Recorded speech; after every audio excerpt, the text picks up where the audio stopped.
A big fullback to the left of Paso, Nico Muto out of New Lenox, a transfer from Illinois State. Goes to Barber and again, shoulder down. There goes the bowling ball past the 25-yard line. He'll pick up another 5 yards.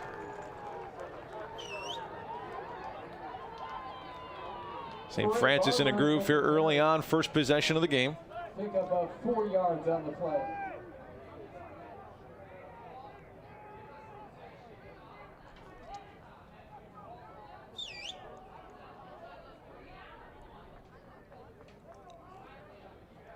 Paso appearing in his third game at quarterback. There's Parade Barberin, who's been here for 4 years. No rushing touchdown, but he has thrown 2 passing touchdowns. This one's going for the end zone, but overthrown by Paso, looking for the big Rayvon Johnson. There is a penalty marker on the field. As you hear Mr. Lequetta say, flag on the field at the 25-yard line. We'll get the official call from referee Pat Miles. Looks like it's going to go against Trinity. Let's get the official call.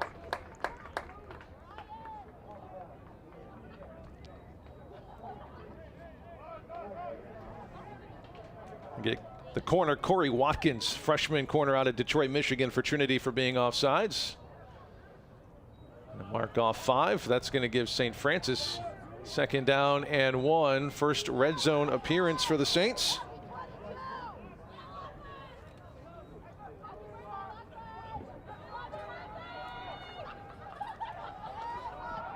Screen it out right side. Dangerous play.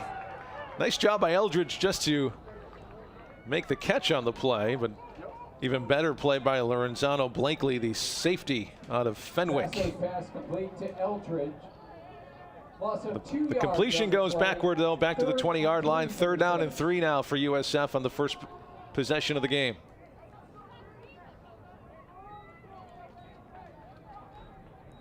Johnson and Dan Getch, 2 big wide receivers out on the right side. Wide left. You see Orlando Garcia. Lemke goes motion right and hand it off, and he does a great job to reach for that first down marker on the second effort to move the chains for St. Francis. Paso's pass complete to Eldridge for a first down. Tackles on the play by number 57, Declan Miller, and number 5, Lorenzano Blakely. 19 catches on the season so far. As you see, a nice second effort by Eldridge.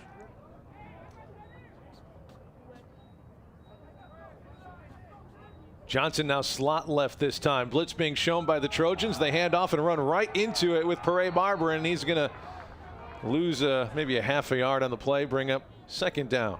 As mentioned before, Parade Barber, starting running back as a senior here, hasn't found the end zone on the ground, but he has thrown 2 touchdowns this year. He's only thrown 2 passes, and both have gone for scores. Was a quarterback in high school.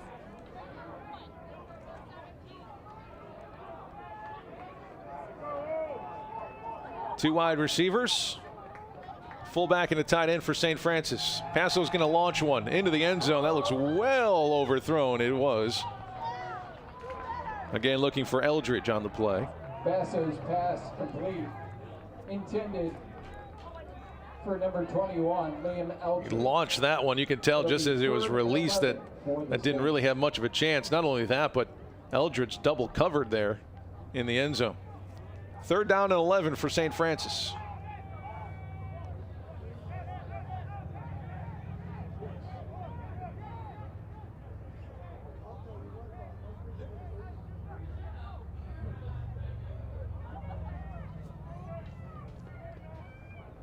Barber in the left hip of Paso. Here comes the blitz. Checks it down, has Parade, and he's got a little field to work with. Inside the 10 he goes. Not enough for the first down, though. It's going to be a pickup of 9. 4th down and 2 at the 9-yard line coming up for the Saints. Decision time. Do you keep the momentum going, try to put it in the end zone, or do you send out Brian Madej and take the 3? Looks like the offense is going to stay on the field as you see the end of the catch and run from Parade Barber.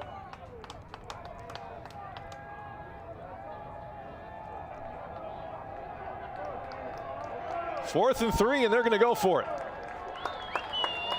Madej, a great kicker. He hit from 49 last week. Here comes the blitz again. Passo on the run, running against the grain, throws it behind them, and it is caught in the end zone. Touchdown, Saints. What a play by Joey Passo. And a heck of a grab in the end zone by Rayvon Johnson. His 3rd touchdown catch of the season gives the Saints the early 6-0 lead with 10 to go. Wow, what a difficult throw across his body, running to his left, throwing to his right. And he found Johnson 2 yards deep in the end zone. Swinging gate extra point here from the Saints. Eric Maffey on to run the play. Getch goes in motion. They will go for 2. They like what they see. He's going to roll right, tucks it, and scores it. Eric Maffey with the 2-point conversion. Makes it 8-0 here, 9:57 to go, first quarter. You'll see this, the number, it's a numbers game on that type of point after attempt for St. Francis. If they like what they see, they'll go ahead and run the play for 2. If they don't, they'll shift over the line and kick the extra point. They liked what they saw there, and it paid off. And now for the first time, we'll see the Trinity International offense, led by senior quarterback Nolan Brammer out of Oak Hills, California. He's about 49% through the air, 1,042 yards so far, 7 scores, 10 picks, but 261 yards per game. As a team, they are the most prolific passing offense in the league. Actually, the 7th best passing offense in the entire NAIA at 318 passing yards a game. A lot of that has to do with how much they are forced to pass. They have played from behind much of the season, so their passing attempts also leads the league. That doesn't take away from the numbers that they put up, though. 222 attempts so far this season through the air for Trinity's offensive unit, as they let this one trickle out the back of the end zone for the touchback. If St. Francis would have jumped on it, would have been a touchdown, but Trinity got the bounce, and they'll take it out and start at the 25. 10 to go. Madej kicks the ball into the end zone for a touchback. Trinity International will take over. Bounce right at the goal line. If that takes a bad bounce there for the Trojans, 20-yard line. Could have been disastrous, but out the back of the end zone it goes. They'll put it at the 20-yard line. First down for Trinity.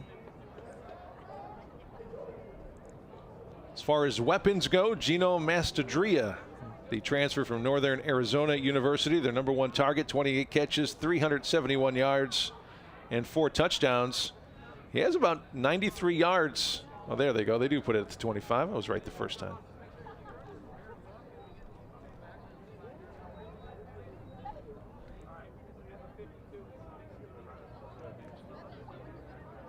Mastandrea, the redshirt senior out of Northern Arizona, like we mentioned, 93 yards per game receiving. He's their #1 target.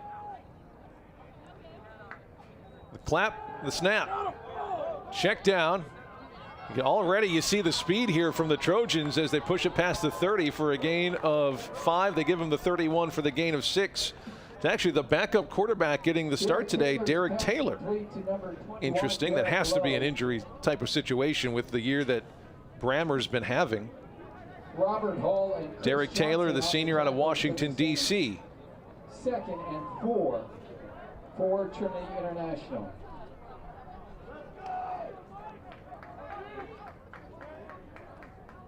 Taylor stout, 5'9", 210 at the quarterback spot.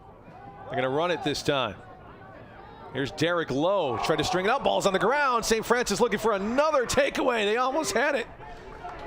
And you see how close they were. Jumping up and down as Rayvon Shute, the nickelback for St. Francis, who wanted that takeaway, didn't quite get it. You'll see what happened here. Nice job by Blake Evans to seal off the corner. He's the one who actually forced the fumble. Rayvon was the one trying to sneak in to get the fumble recovery, but couldn't get there in time. Trinity jumps on it. It's going to be 3rd down and 4. Derek Lowe to the left of Taylor. 2 wide receivers, tight to the line. Blitz shown by St. Francis. See if they bring extra guys here. They have been all season long, and they do. They're going to bring the house. Check down, and he was hit nearly immediately.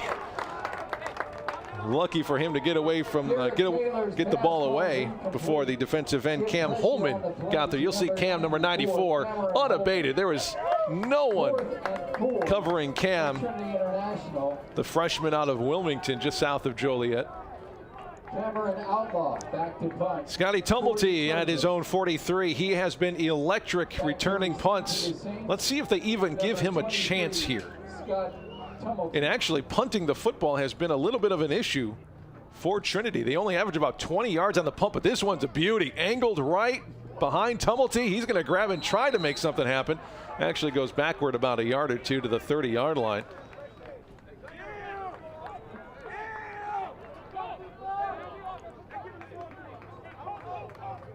St. Francis will take it back at the 30-yard line. You'll see here Scott having to run back. I don't think he expected such a well-kicked punt. 8:20 to go.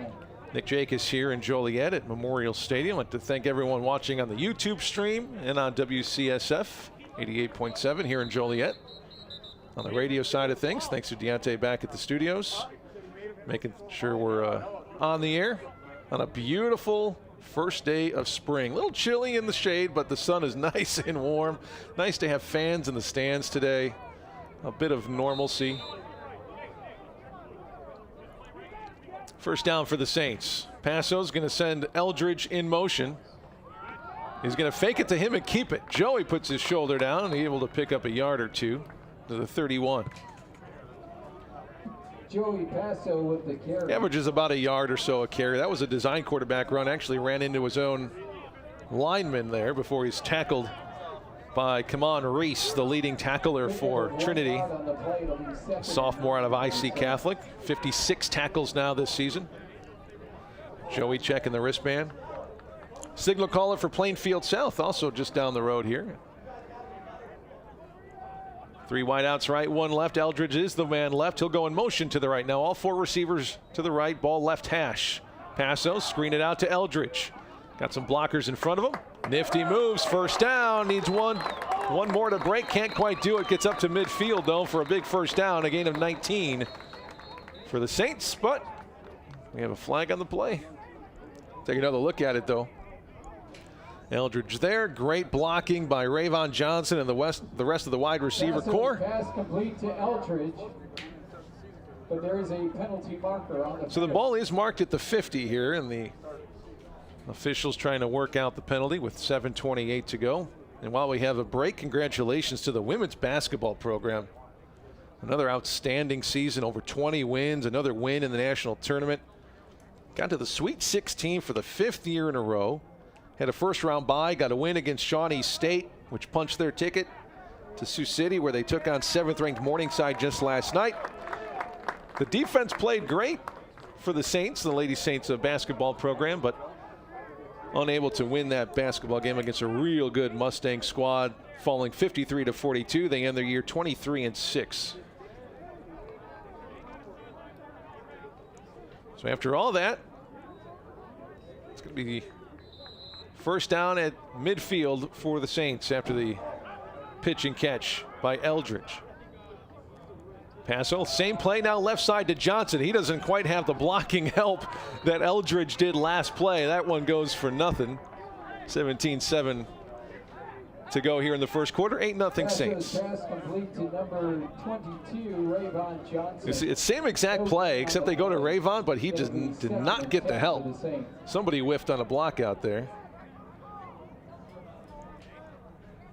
Rayvon, I know they're real excited to have him this year, transferred in out of Northern Michigan, a Division II school, where he actually led the team in receiving. Run right up the gut, untouched for about 5 yards.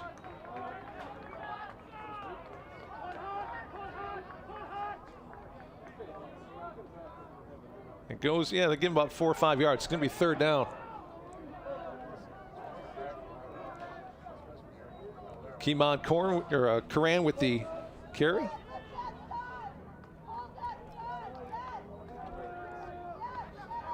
Coran, the junior out of Los Angeles. Just 16 carries, 36 yards so far on the ground. He's done a lot of damage, I should say, through the air.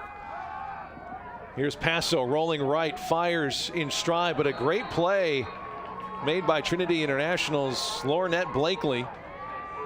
The junior safety came in and poked that one away right at the last minute. You'll see, coming from behind to the wide receiver, Passo, he put that ball right on the money. But Blakely did well by putting his arm right in between the hands of Rayvon Johnson, knocking it away. That's going to bring up 4th down. St. Francis going to have to punt this one away. Mark Wallace, the sophomore out of Bolingbrook, standing back to return for the Trojans.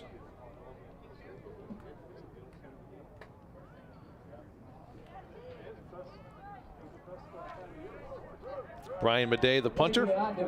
23 punts. He averages about 35 yards per punt. That one's high but short. Actually, well out of the field of play as well. Some pressure applied. So pretty good field position for the Trojans on their second offensive possession coming up. Trojans 0-4. They're 0-3 in the league. Coached by Lamont Butler, the third-year head coach. Just 1-24, though, in his 3 years. 3 years as the head coach, but he's been on the coaching staff for Trinity for 7 years. Was the defensive coordinator for a while.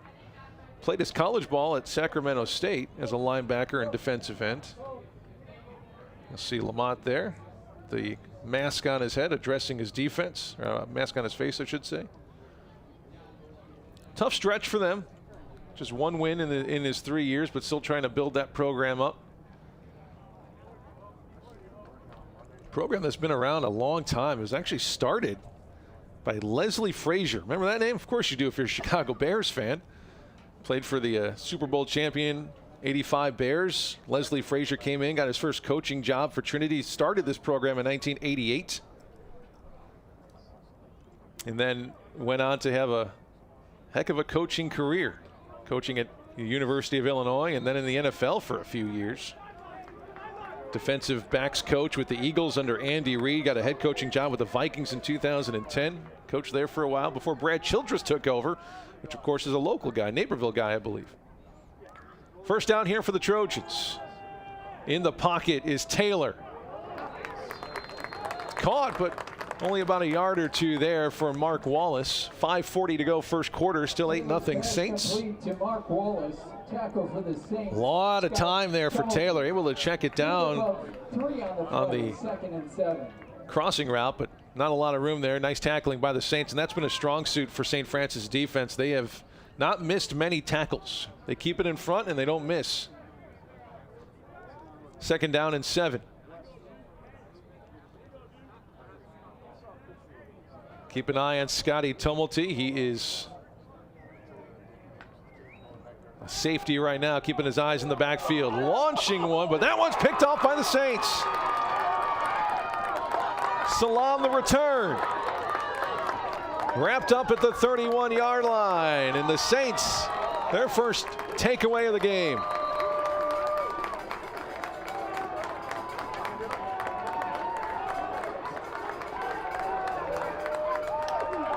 Pressure being put on by Evans, and there is the pick for the Saints. Threw it right at him, an overthrown ball.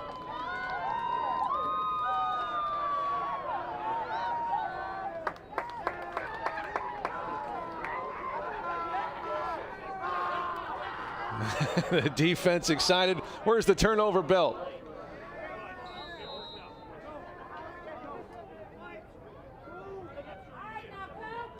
See if the offense can capitalize on the takeaway for the Saints. 7th interception of the season for the Saints defense. The run goes to Josh Ratliff, the freshman. Not much room there, though, again at the 30-yard line. Carry by number 27, Keenan Haley. Tackle by number 92, Jesse Williamson. No gain on the play. It'll be 2nd and 10.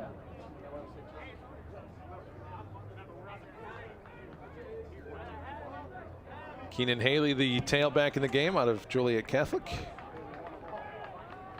Transfer from Quincy University.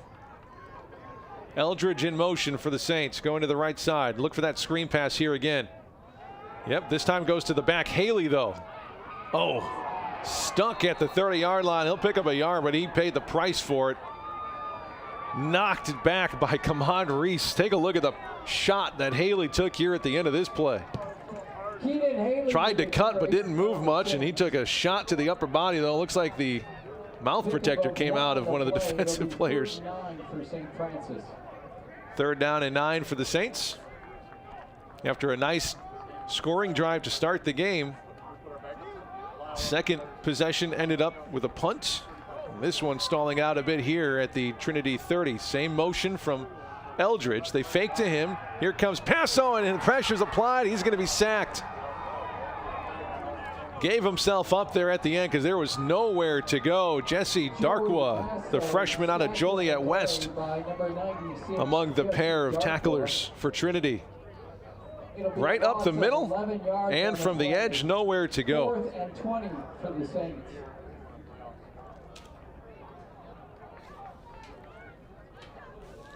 And again, they're going to have to punt it away with Brian Madej.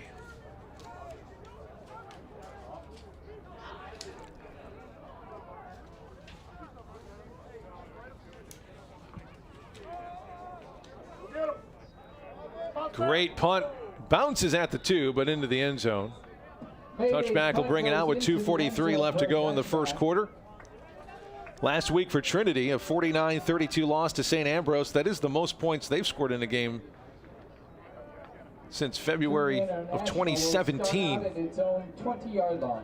They were actually outrushed in that game last week to St. Ambrose, 279-27. There were 14 penalties for 121 yards for the Trojans.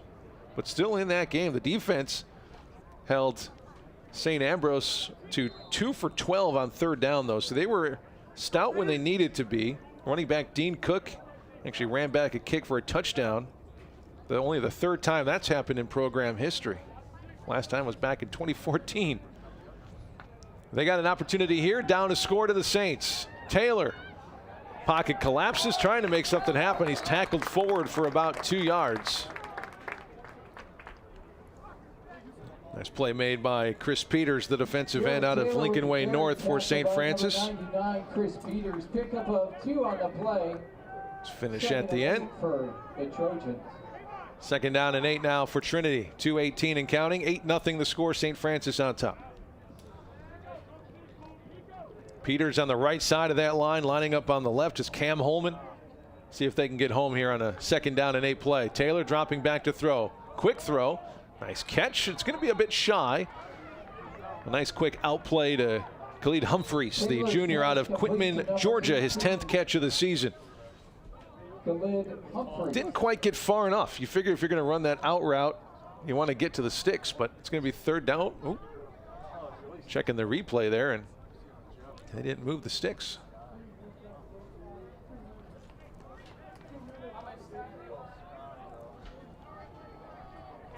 Get the call here from our referee.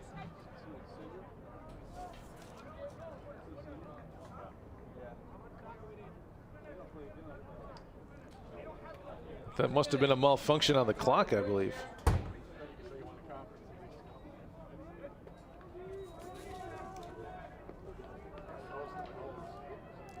Take an opportunity to say hello and what's going on to all the folks watching on our St. Francis Athletics live stream. There we go. They finally do move the chain. So 3rd down and 1 after the catch. Appreciate everyone tuning in, whether you're Saints fans, Trojan fans. Hopefully we just get a good game for you here today. Blitz being shown on the edges here by St. Francis. They bring a couple extra guys. Taylor, quick pass, but incomplete. It's out of the reach of Mark Wallace. It's going to bring up 4th down and 1. I believe the punt unit will come on here. Taylor's pass falls incomplete, intended for Mark Wallace. It'll be 4th and 2 for Trinity International. $1:44 left to go here first quarter. Nick Jacobs with you here at Memorial Stadium. Lee Turnbow usually here with us, but a little procedure done earlier last week. Wasn't able to make it out today. Hopefully he's recovering quickly. Again, this is Scott Tumulty time. He's standing back to return the punt, and they're going to kick it low right at him. Let's see if Scotty can make something happen here from the 45. Has to retreat a bit. Now cuts it upfield, back to the center of the field, looking for the sideline. Cuts it upfield, and there he goes again to the 30, 25, 20. Spun out of bounds at the 12-yard line. Another 40-plus yard punt return from Scott Tumulty. What a weapon.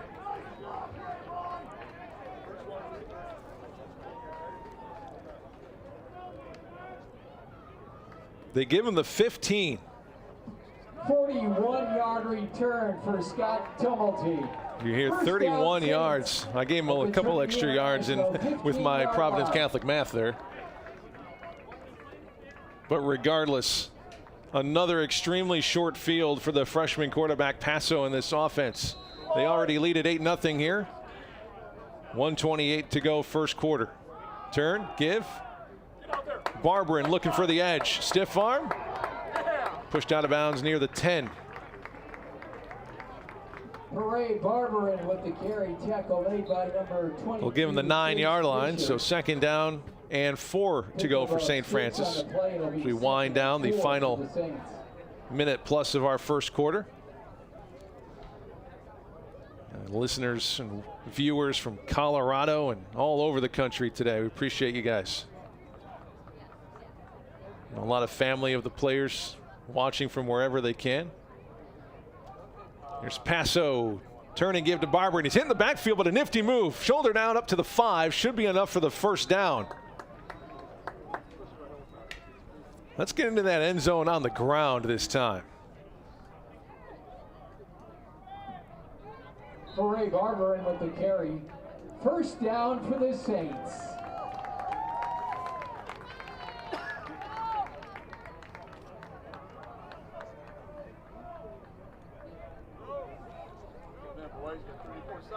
Barberin right behind Paso. Turn, give, Perret, there's a hole, shoulder down, touchdown.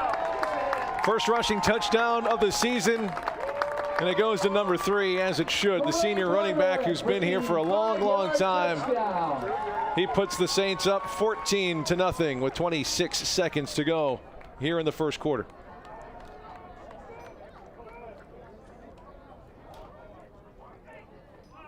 There's that swinging gate point after attempt again.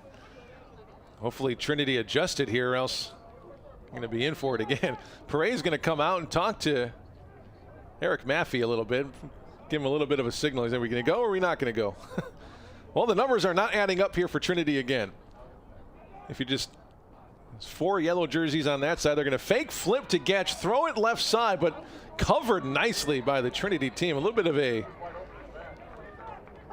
of a wrinkle on that particular formation. Just another thing to watch on film for opponents coming up in the future, I suppose. It's the 19th meeting all time between the Saints and the Trojans. Let's watch this again. A lot of moving parts to this one. The play, oh, this is the touchdown to Perret. I thought it was the extra point. Yep. It takes more than one guy to bring down Perret Barberin for the most part. He's just so strong. Those legs are so strong. He's 5'7", 195, and runs like a bowling ball going down an alley.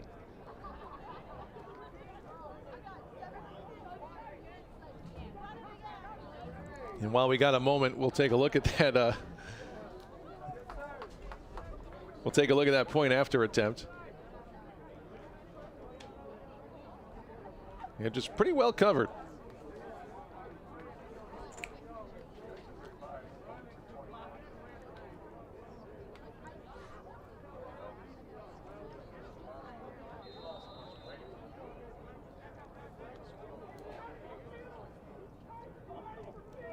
Here's Madej's kickoff.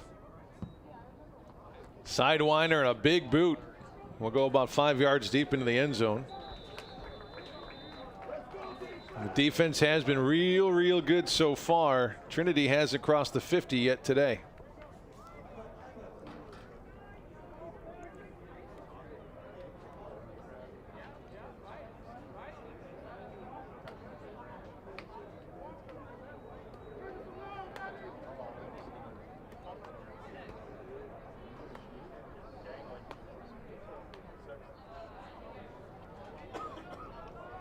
Ball will go to the 25.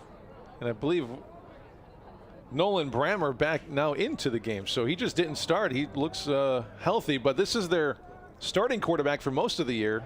Now into the game for the Trojans.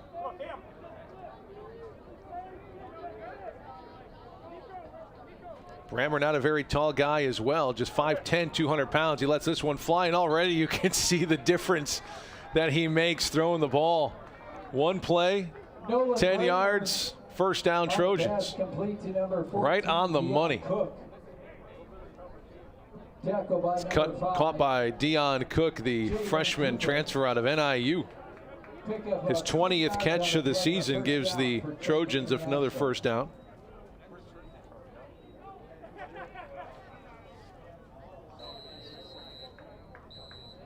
And that's going to take us to the end of quarter number one. We will take a 60-second timeout here as we await the second quarter. The score 14 for the Saints, 0 for the Trinity Trojans. Back in just a minute on the USF Sports Network.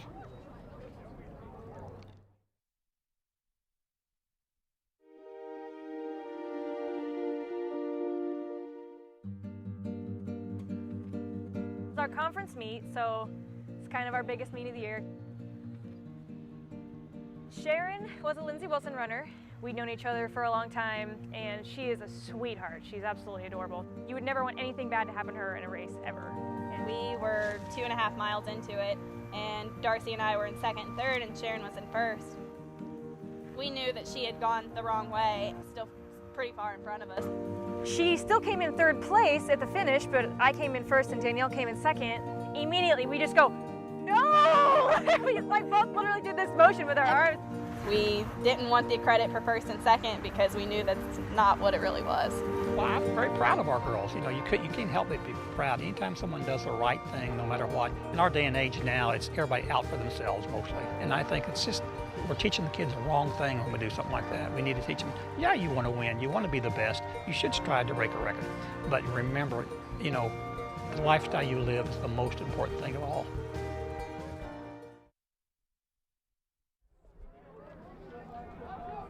Welcome back to a beautiful Memorial Stadium here in Joliet. Gorgeous day, first day of spring. This one's another out route for Trinity.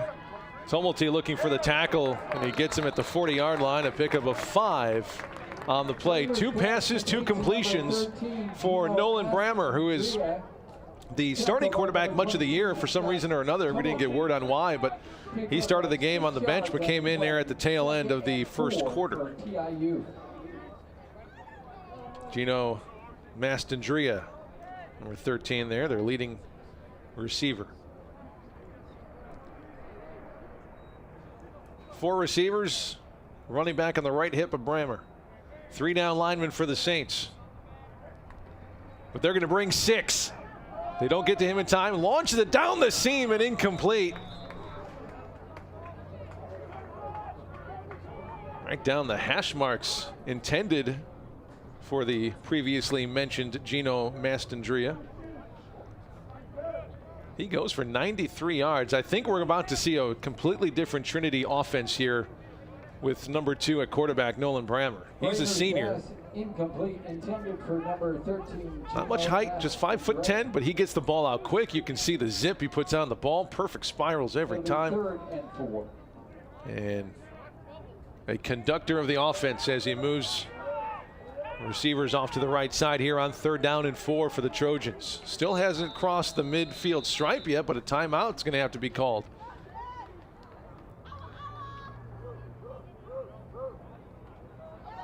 Timeout called by the Trojans. There's head coach Lamont Butler.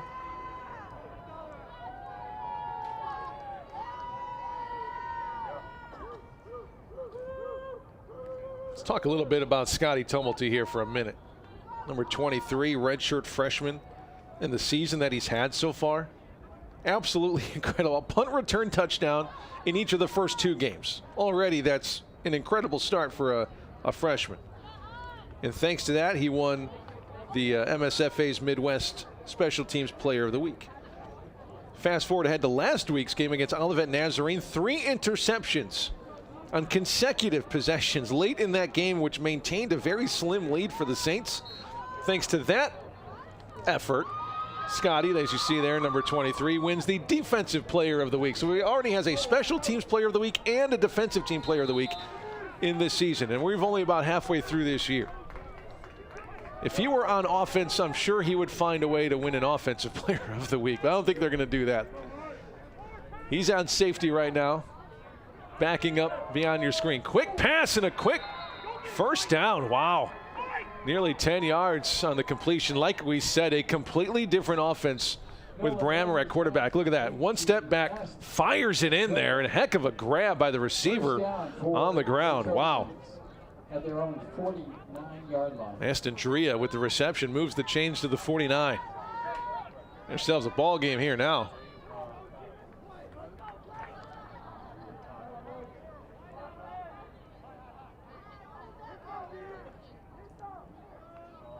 First down. Saints only going to rush 3 this time as they adjust to Brammer. Short catch, looking for some yards after before he is upended. Dion Cook the reception, but he's upended by Jalen Cooper. And let me correct myself earlier too, as we see Cooper's hit after the completion. 5 on the play, 2nd and 5. Left his feet, popped him up, picked up 5. But Jalen Cooper's actually the one who had that interception earlier in this game. There was a number change before the game started today, so I didn't recognize the number right away, but we got to figure it out. Jalen Cooper with his 2nd interception of the game earlier, or 2nd interception of the season, I should say. 2nd down and 5. Some more pressure by the Saints. Quick throw left side, but Scott Tumulty is there with the stick to keep the gain to a minimum of 2. Brings up 3rd down and 3 to go for the Trojans. Saints number 23, Scott Tumulty. Pick of a 3 on the play. It'll be 3rd and 3 for TIU. Just a redshirt freshman, Tumulty out of Villa Park. You'll see here, nice catch, but right as he turns around, Tumulty the form tackle at the 44-yard line. Expect another very quick pass. Trips tight to the line left here for the Trojans. One split out wide right. Play action, they're going to go, but batted down at the line. They haven't blown the whistle, they finally do. I believe that was Cam Holman again.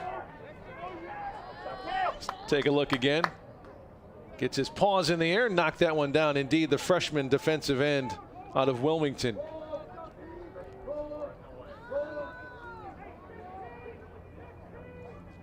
Fourth down here, and I don't blame Trinity for not being keen on punting it away. Nobody's back to return in case they do kick it, so Brammer on the field. They're going to go for it here at the Saint 44. And we're going to have a false start. Oh, Trinity's pointing to St. Francis. St. Francis pointing to Trinity. We'll see what they have to say. You see Michael Johnson, the nose tackle. And indeed, it will go against the Trojans. And 14 penalties last week as you see the jump on the left side of the offensive line. So now they might have to really punt this one away.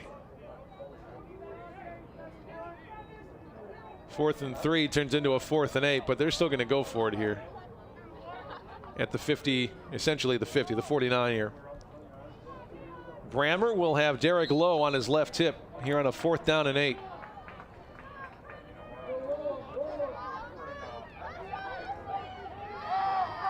Rushing 3 of the Saints. Brammer on the run, fires. He had a guy wide open. It would have been a first down, but he couldn't elevate the ball. He threw it to the feet of the intended receiver, Dion Cook, and incomplete. A nice play by Trinity. They got the play they wanted. The man was open on the right sideline past the sticks, but it fell incomplete. Plenty of time, but Brammer, as you'll see here, just threw it too low.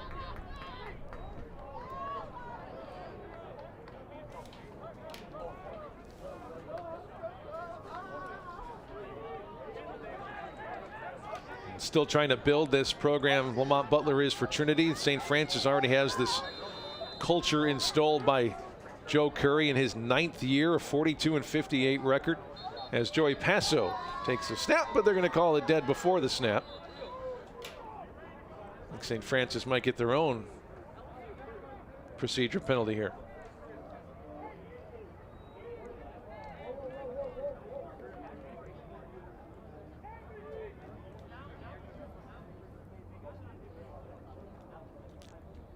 Spent a lot of time in discussions, our officiating crew today. Oh, they're going to call it. The offense was offside. You don't see that too often. The offense lining up on the wrong side of the ball.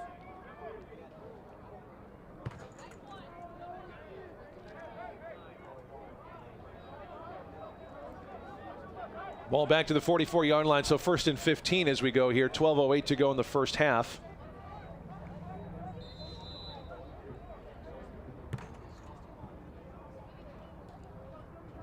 Passo's going to have Nico Muto, the big fullback, to his right. Johnson in motion, fake to him. Oh, broken play here for the Saints.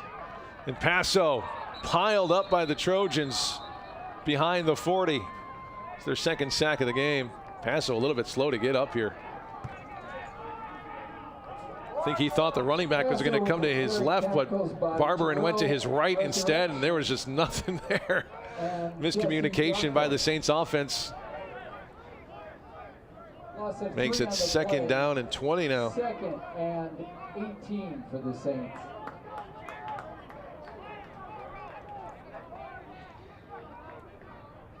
Same formation, same movement, except they're not going to fake it. Pass out, and this one's nearly intercepted.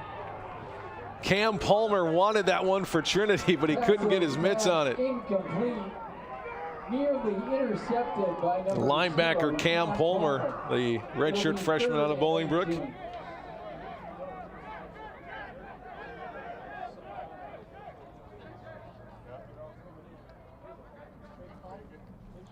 Brings up 3rd down and 18. Ball at the 41. They need to get to the opposite 41 for the first down.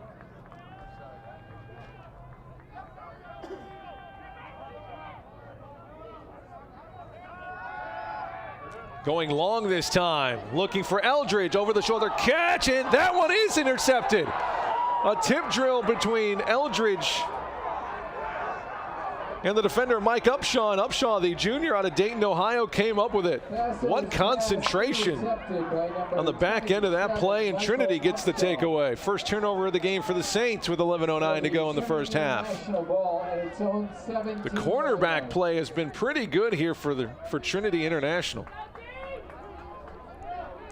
A lot of balls batted away.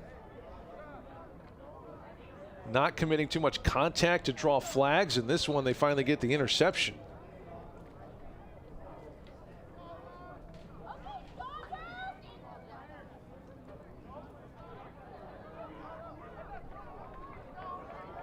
That's the first interception of the season for Trinity. They forced a few fumbles, they had a block kick, but that's the first interception of the year for the Trojans. 2 wide outs, make it 5 wide receivers here for Brammer. He'll take a snap, looking left, nothing there. Fires on the run. Look at the arm on the run. Way too high for the intended receiver, but the arm strength by Brammer is pretty incredible. Bramer's pass falls incomplete, intended for number 13, Gino Mastandrea. Looking for Mastandrea, the 5'11" receiver. He needed to be about 6'5" to come up with that one, but incomplete, makes it 2nd down and 10, back at the 17-yard line for Trinity.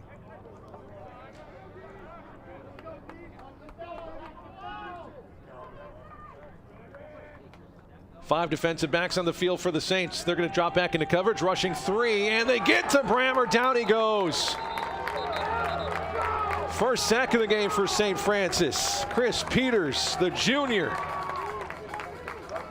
Brammer sacked by number 99, Chris Peters. Loss of 5 on the play. 3rd and 15 for TIU. As you hear, 3rd and 15 now for the Trojans, back inside their own 15-yard line. You'll see number 99 there, Chris Peters.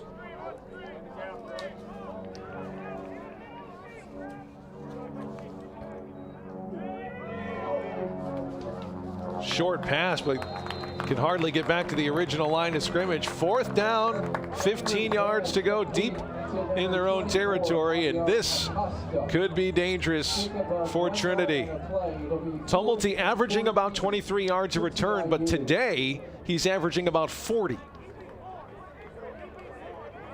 Look out here.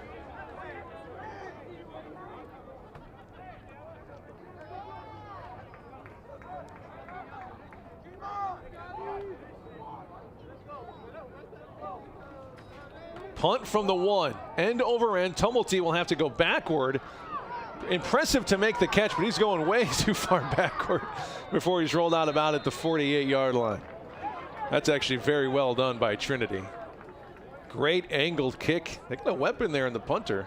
Tumulty with the return for the Saints. Caught it about the 45, and he actually went back to the other 45, 10 yards back before he tried to get some positive yards out of it. They're going to mark him right at midfield. 9:35 to go, first half.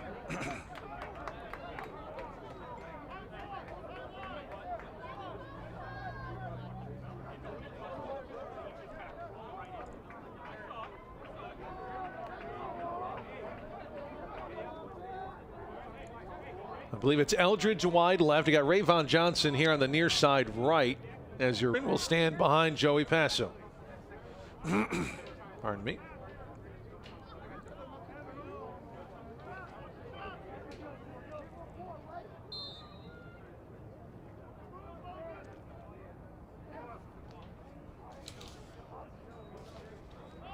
Straight give, but darting into the backfield again, a name that we've called all game so far for Trinity, Cam Palmer.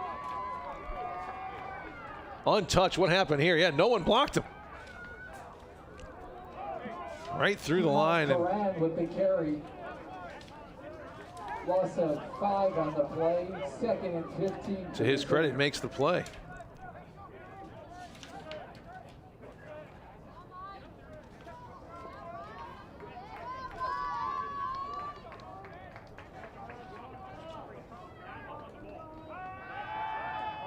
Again, no time for Passo. He's running the wrong way. He launches it into the St. Francis bench, and he flags coming out on that play. Looks like he got out of the pocket. Dangerous play again, St. Francis. Oh, there it is. Yeah, they're going to say no, it is going to be intentional grounding. And the loss of downs here.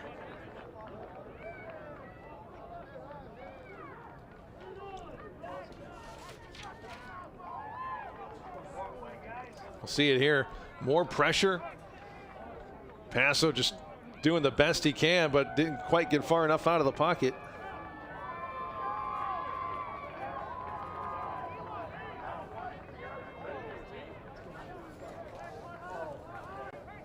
So he'll be, see where they mark that ball. Wow, all the way back to the 23-yard line. So it's going to be 3rd down and carry the 1, 57. Nice contingent from Deerfield today here in Joliet. 8:48 to go here in the first half. More pressure, but Passo's going to tuck it this time. All the way up to the 33-yard line. They'll pick up about 10. Still going to be 4th down. They're going to have to punt it away. Tackle by number 57, Declan Miller.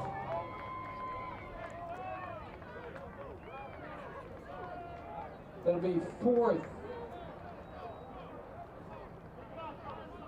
and 27 for the Saints.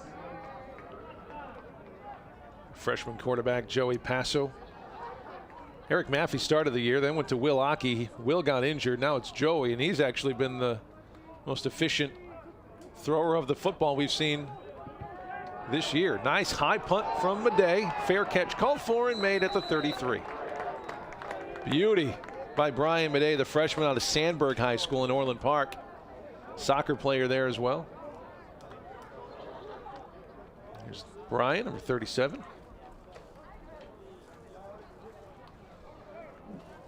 Averaging about 35 yards a punt.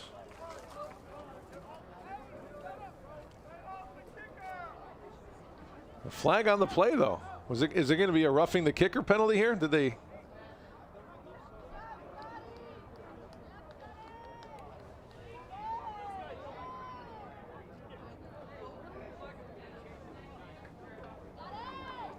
I guess a 5-yard penalty, I believe, here at the end of the kick, but I didn't see exactly what the penalty was called. Perhaps a running into the kicker situation.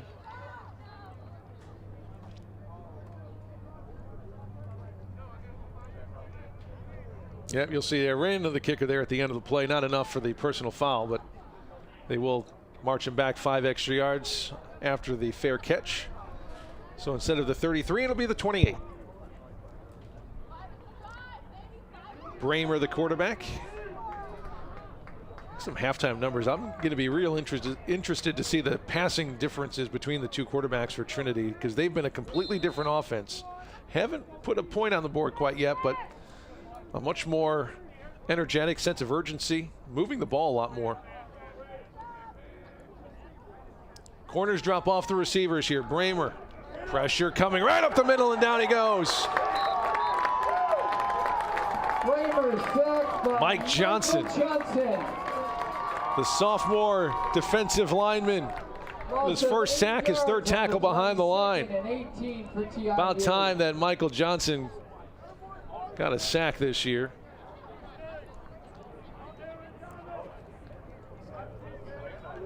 Eight-yard loss for Trinity, back to the 20-yard line. 2nd and 18, 7:48 to go first half. Both defensive lines starting to get after it. Quarterbacks running all over the yard today. 4-man rush this time. Bramer lets one fly right to his head coach. Lamont Butler had to knock that one down. Nice hands there, big boy. Nicely done. Pass incomplete, intended for Deion Cook. Lamont, great defensive end and linebacker back at Sacramento State. He almost came down with it. He got up. He almost came down with the ball. But he's a trained lineman. They're taught to knock it down, not to grab it.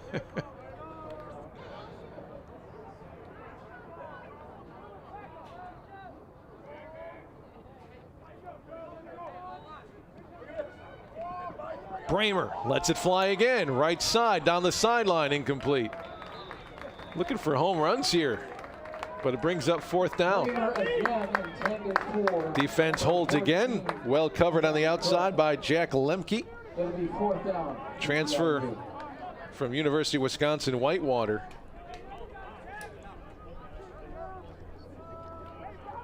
Actually, St. Francis down a few cornerbacks today. Rio Strama out with an injury. So is Angel Mata. So they're 2 starting corners out today with injury. Jack Lemke stepping in nicely. Tumulty at midfield. Kick right at Scotty. We'll send him back again, back to the 42. Trying to turn up field, looking for a little bit of room here. Spins out at 1 tackle, reverses field to the right side, and hit it midfield. And they're going to start at the 49-yard line with the State's offense. He probably ran a solid 30 yards, but a return maybe will net of about 5. Always dangerous, always electric. You never know what's going to happen when Scotty has the ball in his hands. 49-yard line. Nice tackle at the end of that play by Mike Upshaw. All right, another short field here for St. Francis. See if they can make something happen with 7:09 to go in the half. Long half, a lot of passing. Curran plants. Not a lot of room there, but maybe they give him a yard. I'm sorry, Keenan Haley on the carry that time. 27, not 24. Keenan Haley with the carry for the Saints. Pickup of 1 yard. 2nd and 9. Haley's been good, averaging over 4 yards a carry. Although not a lot of big runs. Thank you, sir.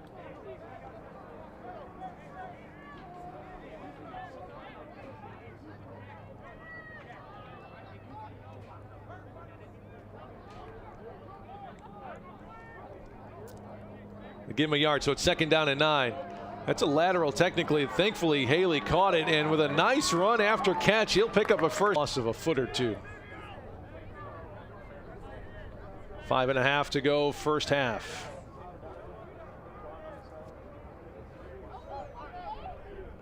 Keenan Haley with the carry, loss of 1 for the Saints, 2nd and 11.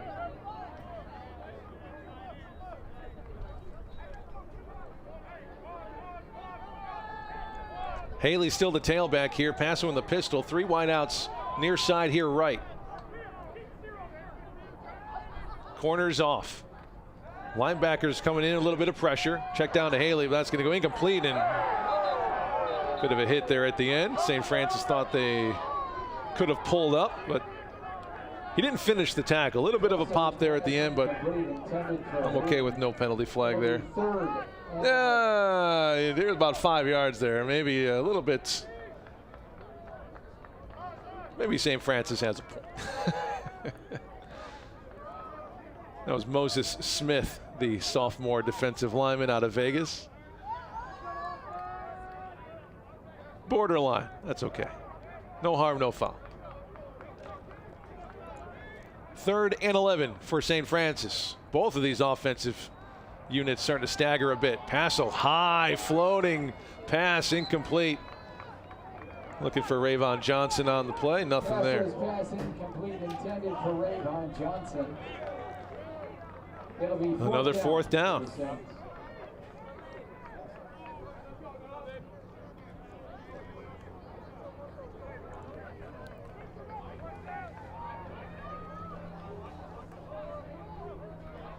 Brian Madej again to punt it away.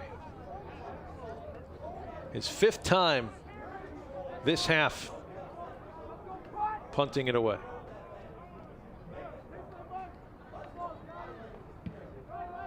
High angled punt right. Takes a nice St. Francis bounce inside the 5. The 8th time he's put a ball inside the 20 this season. This one at the 6. Nicely done by the freshman kicker. Getting some love from his teammates. I believe that's important, is what they told him. Trinity International will start its possession that's a beaut, Clark. On its own 6-yard line.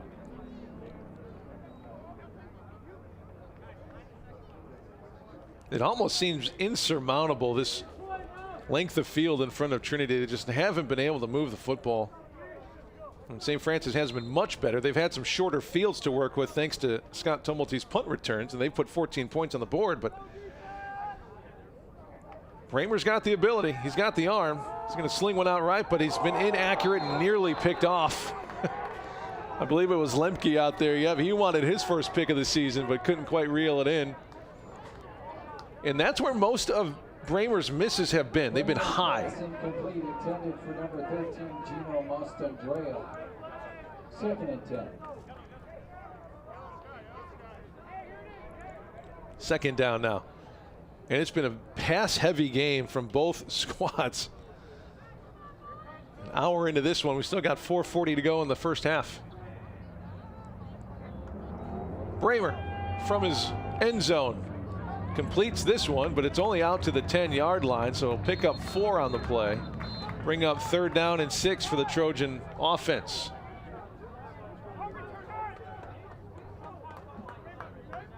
Bramer's pass complete to number 8, Nicholas Godfrey. Godfrey picks up his first catch of the game, the redshirt senior out of LA. His 8th catch of the season puts him over 100 yards on the year. 4 yards. Bramer gets the call and checks the wristband.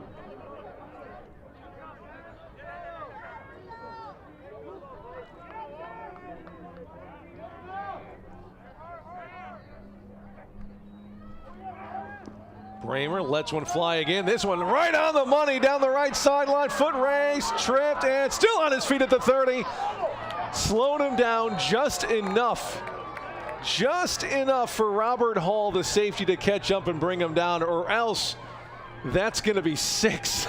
Oh, man. Dion Cook, the freshman out of Chicago, with a big play. That pass right on the money for the longest play of the game by either team. First down for Trinity International.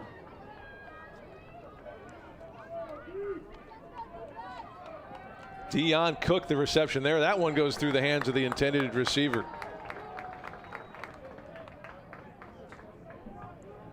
Bramer's pass incomplete, intended Right for through the hands of broken up by number 5. Mastandrea. Jalen Cooper, 2nd and 10. Dion Cook, who caught that big pass, averages about 78 receiving yards a game, and he got most of it right there on one play.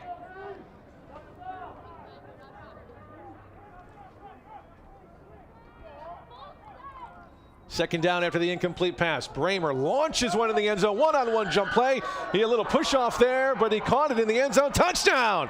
No flag. 6 points for the Trojans. A bit of a late push off. You're going to see it on the replay. Refs did not deem it enough for a flag, and the Trojans on the board for the first time today. 23-yard Touchdown goes to Humphreys, his first score of the season. Gave himself just a little nudge just to give himself a little bit of room for that touchdown. Nice play by 18. 2-point conversion coming up for the Trinity Trojans. Motion man goes left. They're going to hand it off to the back. But he's stuck at the line, so it's going to go nowhere. It's going to be 14-6. On the back of a big play by Bramer, and he put it just where he needed to be in the back of the end zone for the touchdown.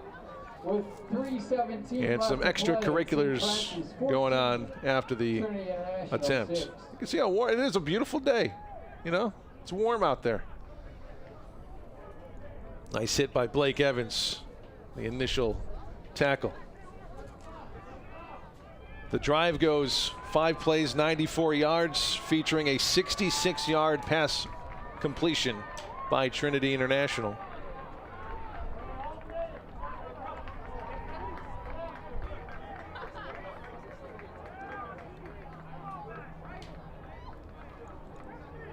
.317 to go. Matter of time before they hooked up on a big pass play.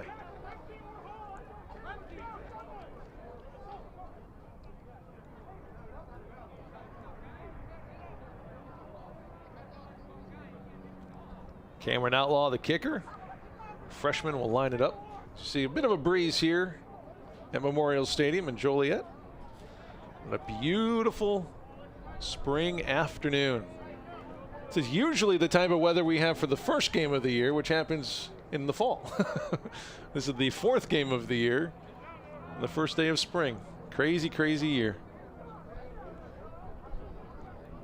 Tumulty and Johnson standing back at the 10 to return the kickoff.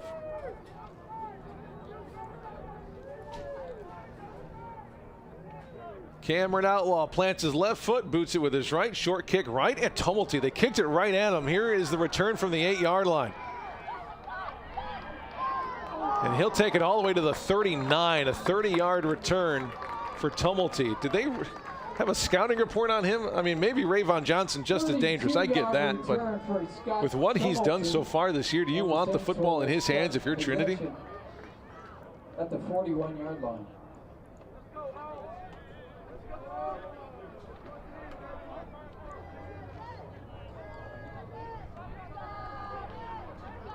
.309 remain in the first half. Here comes Paso in the offense. Bray Barberin will be the featured back to start the series. Rayvon Johnson, he's been quiet today, but he's a stud talent. It's just a matter of time before they get the football into his hands. And they're going to roll his way. Yep, short route to Johnson. Not going to make a miss, though. He gets it out to the 46-yard line. Pickup of 6. Paso 2nd and 4. Rayvon Johnson. And that's what they like about Joey Paso, too, is his mobility. He's able to throw on the run. He can tuck it and run it if he needs to. And he's going to grow as just a freshman here. And once he gets even more comfortable with this offense, he's going to be pretty good. So we're going to have a bit of a quarterback competition here between the freshmen Will Aki and Joey Paso as the rest of this season and next roll on. Screen pass. This one's Eldridge. He's hit at the line and rudely pushed out of bounds by Lorenzano Blakeney. Paso complete to number 21, Liam Eldridge. Now 3rd down. Stopping the clock again here. Good tackling. Lorenzano Blakeney. Pickup of 1 yard on the play. 3rd and 2 for the Saints.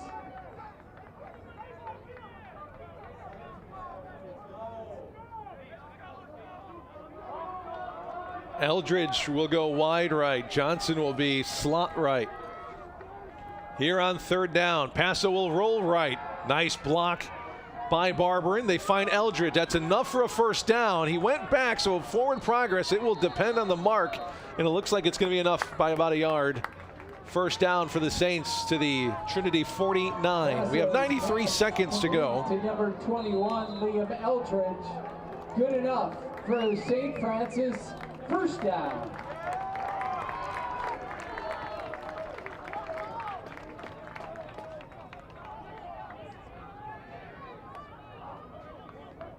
Barber in the tailback. Johnson motion. To give to Paray. Bit of a hole right side. And a nice 9-yard run by Paray to the 39. They give him the 40. Yep, 9 yards. And a timeout called by St. Francis with 1:03 to go. Nice run by Paray. Pickup of 9 yards. Trying to get something on the board here before we go into halftime. And we are approaching field goal distance for Brian Madej. He broke the St. Francis field goal record with a 49-yarder last week.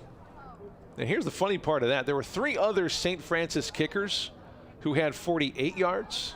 One of them was Dan Hudak.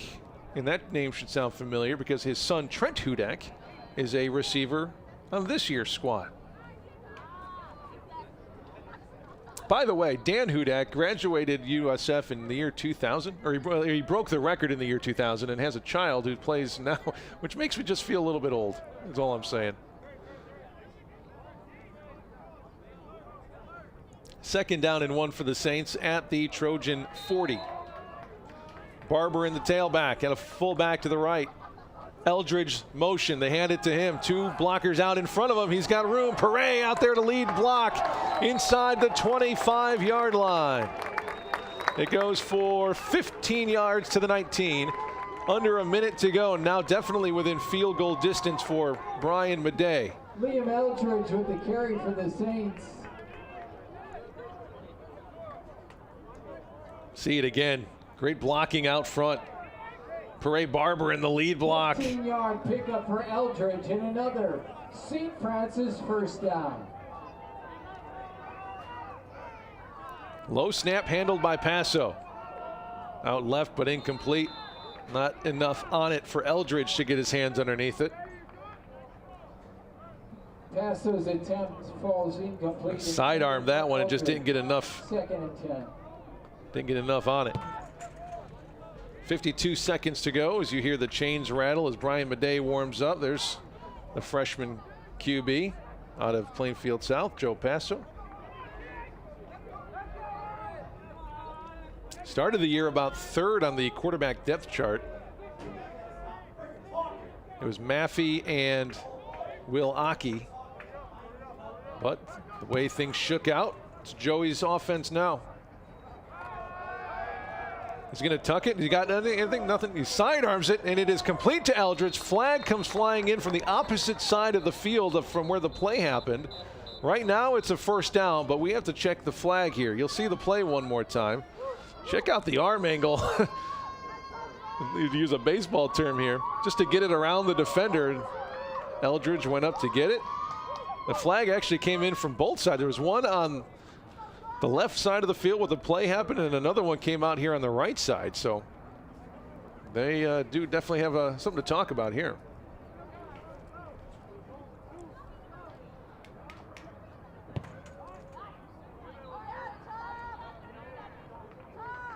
Yeah, penalties on both squads here, and they will offset each other. So a result of the play will stand.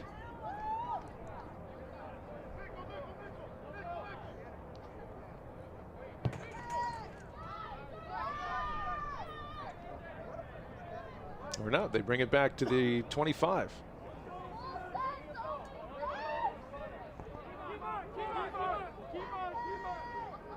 Piedmont Coran will go in for Paray. on the second down play.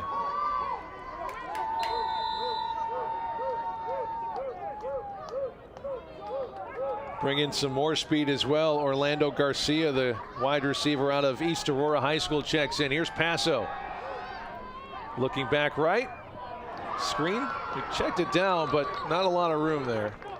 Tried to dial up something to get it into the hands of Kimon Karan. Nice pass. It tipped right there at the end. Paso's pass complete. His concentration. But a timeout. Timeout called by St. Francis with 27 seconds to go. It's going to be third down. Timeout, USF in second. Kimon Karan's been a nice addition to this squad, a junior out of Los Angeles. He's a running back, but a lot of his damage has been done catching the football. Coming into today, 8 catches, 120 yards, and a touchdown. Has one of the 2 52-yard plays for St. Francis, which have been the longest plays of the season. Oh, I didn't know we had some VIPs in the building today. Spidey's here. Did you see the hops? Wow. Oh, a little flair as well as he hurdles the Gatorade bottles. You don't become a superhero by just doing things the same as everybody. No, put it back on. No, what are you doing? Third down for the Saints. Here's Paso looking for 6, but it's underthrown and should have been intercepted, but it fell to the ground. Wow, you don't get an easier one than that. That one just got caught up, wobbling through the air, but right through the hands of Blakeney. Look at this. Oh, I think he may have saw his teammate coming in from the side. Corey Watkins, the corner, came streaking in. I think he may have distracted his teammate from coming down with that, but either way, it's going to be fourth down, and here comes Brian Madej. 42-yard attempt. Right hash, winds are calm, and a timeout will be called by St. Francis with 22 seconds to go.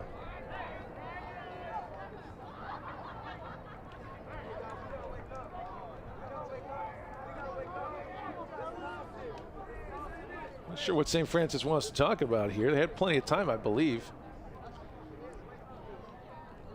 There's Brian Madej, the freshman place kicker and punter, who's been very, very good. It's been a while, really, since St. Francis has had a kicker to really rely on from this type of distance.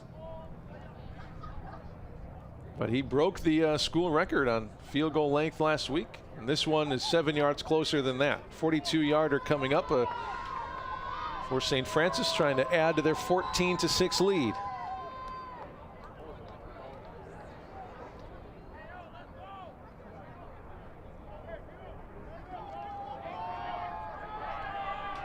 Trinity International bench making a bit of noise here. You see the flags on the top of the goalpost waving ever so slightly with the breeze. Looks like from the left to the right of Madej, and another timeout. This one by Trinity. Look at Madej with his hands on it. Anytime, I'm ready to kick whenever y'all are ready.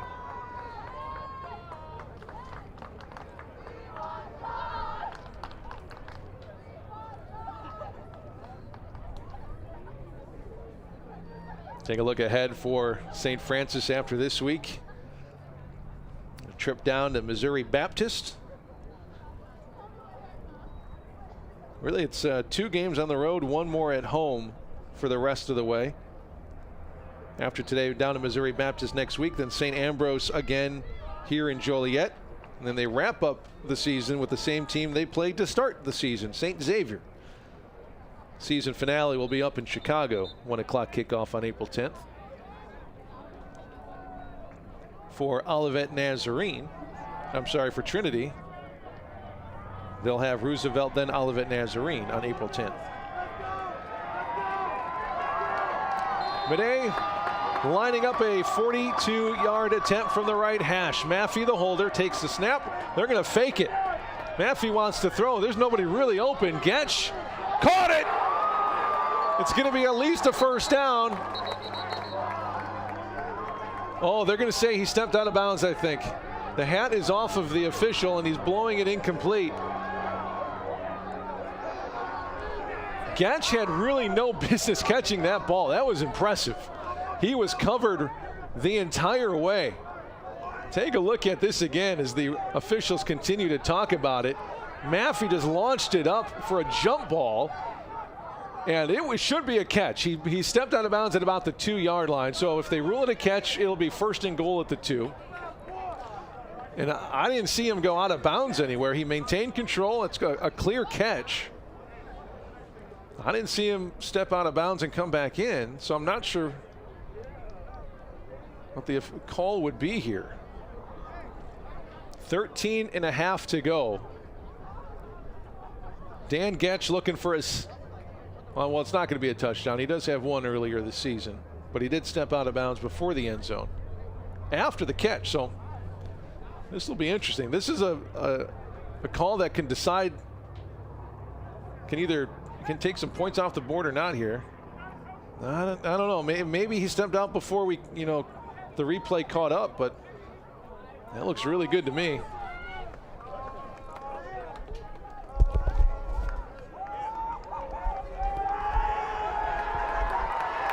So that was the discussion, was if he stepped out of bounds before he caught the pass, and I think they made the correct call. He did not. Oh, they called it a touchdown.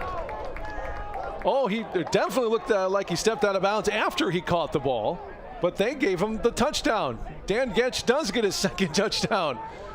Now, obviously, we have the benefit of a replay here. The officials do not, but I think that's quite the break for St. Francis as they continue to talk to Lamont Butler on the opposite sideline, and he's got every right to be a little bit upset here. Wow. Maffey's going to get the touchdown touchdown pass. Whoo-wee.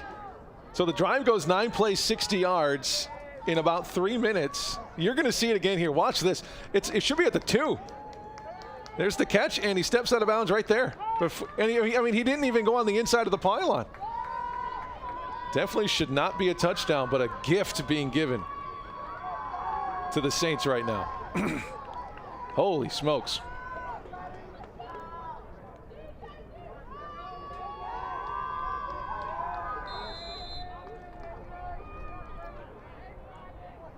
Madej, instead of the 42-yard field goal, kicks the extra point, and now we definitely have some pushing and shoving going on.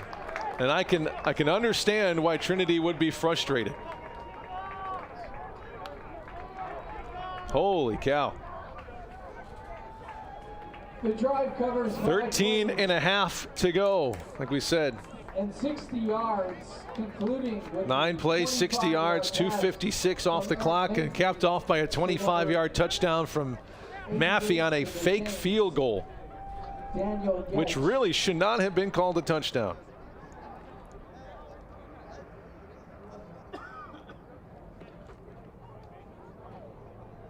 Halftime coming up. If you're listening on the radio side, see if we can get you a bit of a halftime show. A little bit of music, a little bit of score updates. And if you're watching on our YouTube stream, just enjoy the beautiful scenes here at Memorial Stadium while I take a bit of a break.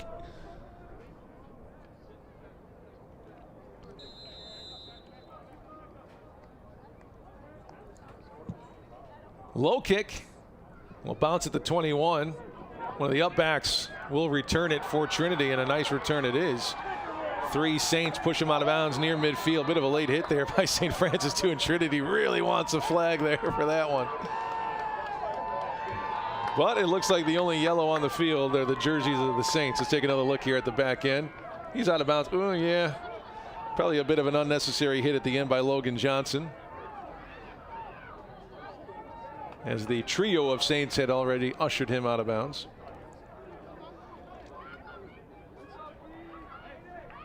Going to mark the ball at the 50-yard line with 6 seconds to go.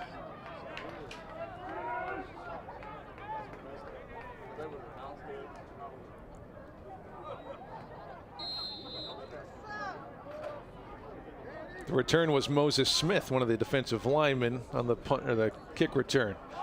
Here's Bramer looking for something. He's just going to launch one left side and incomplete. Oh, Jalen Cooper took a bit of a hit from his own guy, Rayvon Johnson, playing two ways today, at least on the final play of the game. And that's going to bring us to the end of the first half. 21-6. The Saints lead it here after the first two quarters. Crystal clear skies. You can even see a bit of the moon here on the first day of spring. We'll take a bit of a halftime break. Saints lead it as we go into our 20-minute halftime, 21-6. This is USF Saints football on the USF Sports Network.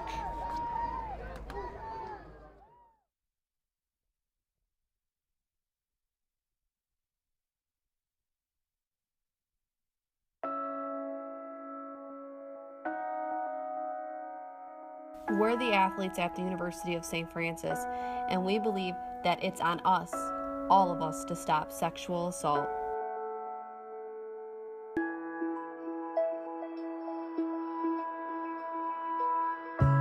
It's on us.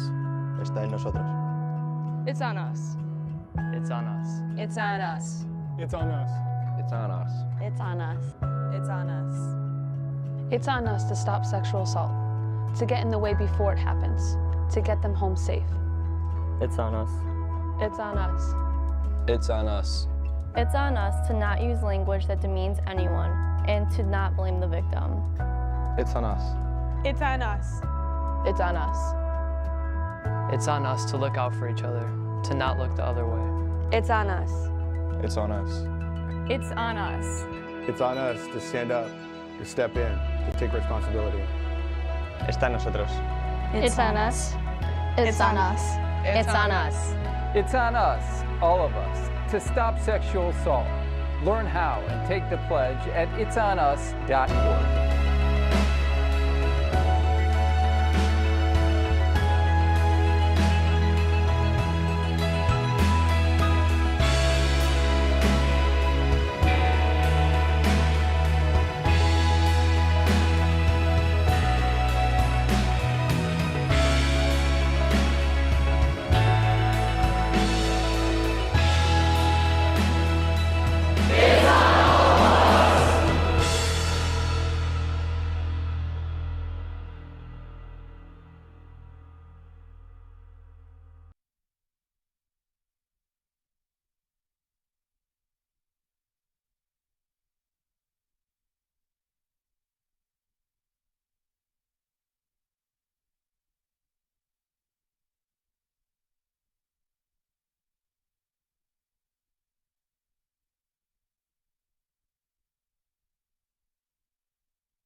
Welcome back to beautiful Joliet Memorial Stadium. Gorgeous day here for St. Francis and Trinity. Halftime score 21-6. My name's Nick. Thanks for hanging out with us here on the USF Sports YouTube channel. If you're watching on Facebook, you're listening to us on WCSF, thank you very much for spending part of your day with us.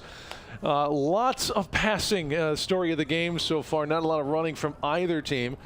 As we take a look at our halftime numbers. Again, that score 21-6. You take a look at total yards for Trinity International. Tough going on the ground like it's been most of the year. 131 yards, or I should say 141 yards through the air. Pretty good after their starting quarterback came back in, Nolan Bramer, who didn't start the game but came in after the first quarter. He put up some pretty good numbers, 141 yards of passing. However, they only rushed for negative 10 yards for a total offensive yardage output of 131. So they do have more passing yardage than they do total offense. For St. Francis, the total's not much better. St. Francis only has 141 yards of total offense, but it's a bit more balanced. They put up 90 yards through the air, 51 on the ground on 19 carries. St. Francis probably would like to do a little better on third down, just 2 for 9. Trinity International 2 for 7. Individually for Trinity International, Derek Taylor started at quarterback. He went 3 for 6 with a pick and 15 yards.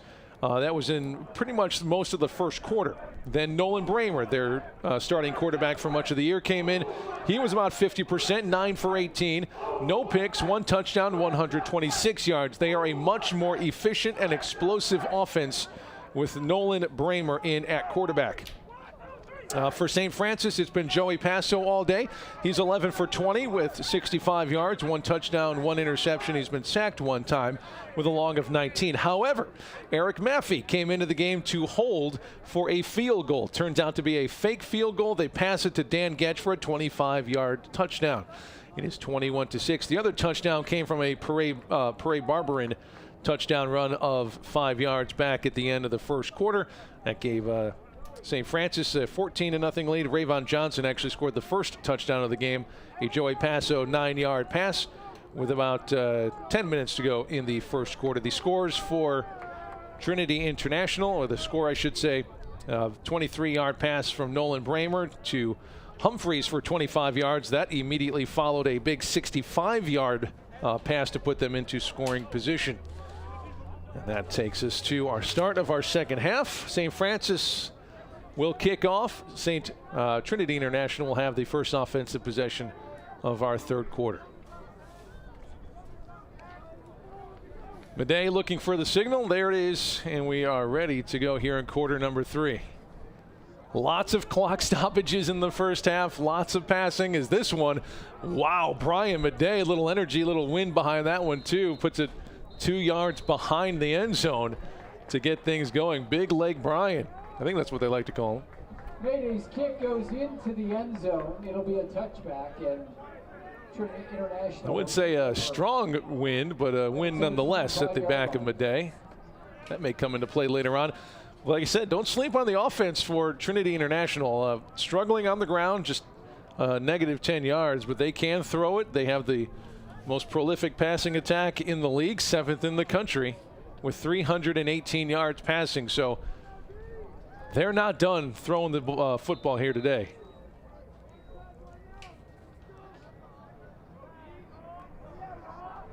And Nolan Bramer will start the third quarter here as quarterback, and lots of confusion here. Started from the who's got the official game ball. There we go, finally.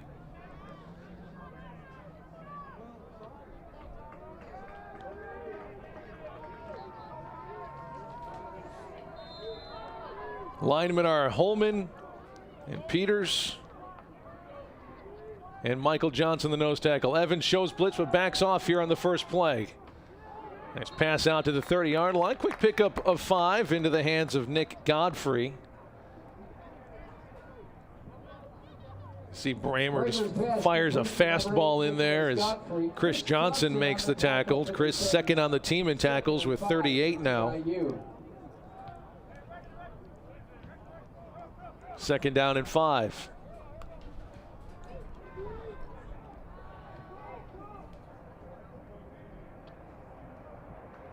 clap, the snap, the give. Trying to do something on the ground here. Derek Lowe, the running back. And a flag at the end. I was looking down to check Derek Lowe's numbers, and I missed the play at the Derek end. Lowe with the carry. Watch it again here as Lowe takes the carry, trying to get behind one of those big offensive linemen. Evans wraps him up. And a push down at the end. And they are going to, yeah, they threw the flag on the Tom Willis push. I think we've probably seen more egregious play after the whistle than that, but I guess the officials don't want it to get too out of hand. So they threw the flag and they march it off to about the 46-yard line. So much better field position here for Bramer and company and the Trojans. You don't want to start that kind of nonsense. Johnson Holman rushing. Bramer throwing off his back foot, looking deep, incomplete. Threw it out of bounds. Not even. It was not a catchable ball for Dion Cook, the freshman wide receiver, who caught the big 65-yard pass in the second quarter to set up the lone Trojan touchdown. 2nd and 10 for Trinity at their own 46.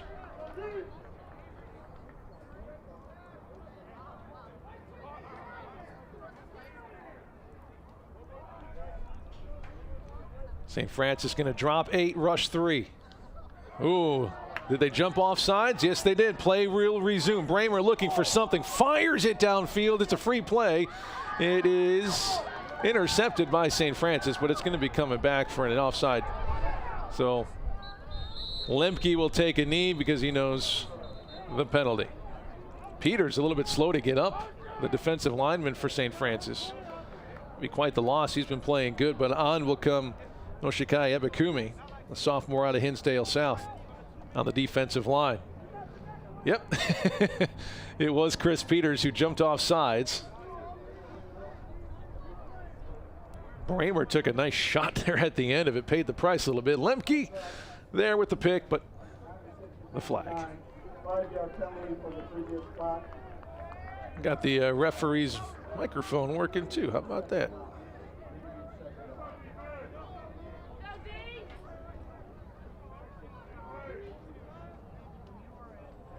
First and 5 after the penalty on the St. Francis 49-yard line.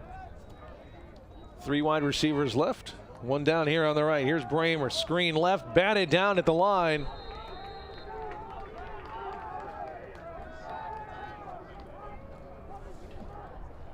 Bramer's pass incomplete, broken up by number 96, Oshikai Ebukumi.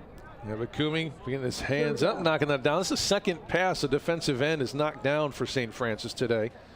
A lot of that has to do with the quarterbacks for Trinity.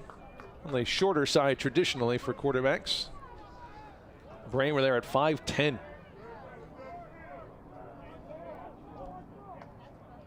Third down and 5 for Trinity.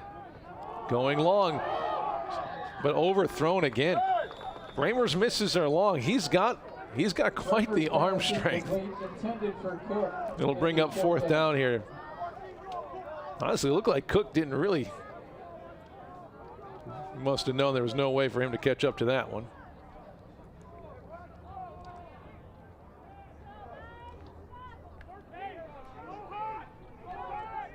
Trinity going to go for it here on 4th, right at midfield.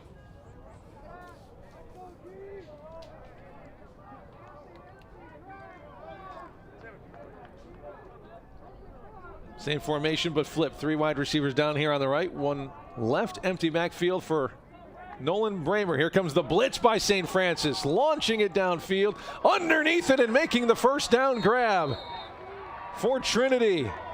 Mastandrea again. Bramer's pass complete to number 13, Gino Mastandrea. He just lofted it up there for his wide receiver who got behind the defense to make the play. Rayvon Shute beat on the play. Mastandrea's 3rd catch.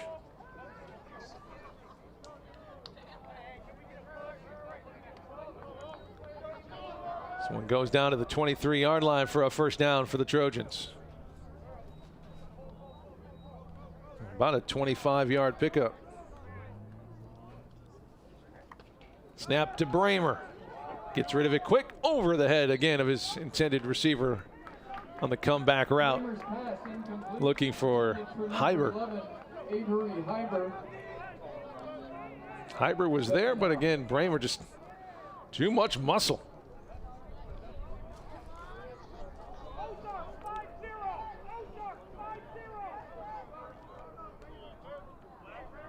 See if Coach Curry wants to dial up another blitz here. That's the difference between the defense last year and this year. A lot more blitzing this year from the Saints defense. Bramer firing, post route, incomplete. Oh, would have been a touchdown if Deion Cook could have came up with that. But again, there's so much power behind Bramer's throws.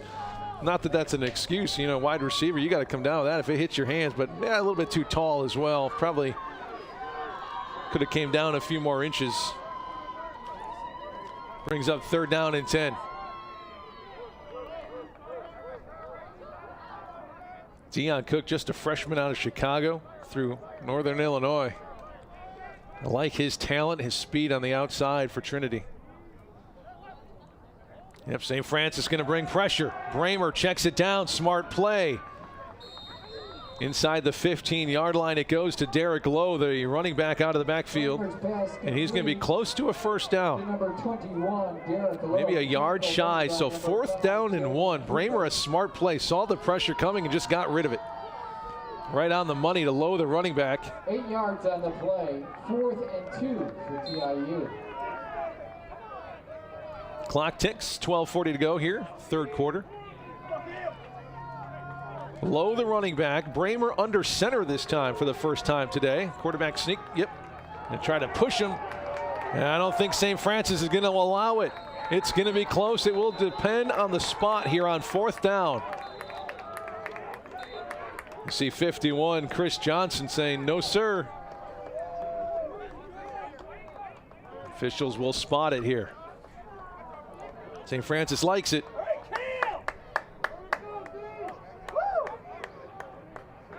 Indeed, they get it. Turnover on down. St. Francis defense stands. On 4th down and 1 in the red zone. Another red zone stop for the St. Francis defense. And Coach Curry talked about that in the pregame, how stout the defense has been inside the 20. They've held opponents to just 7 touchdowns on 18 red zone trips coming into this game this week.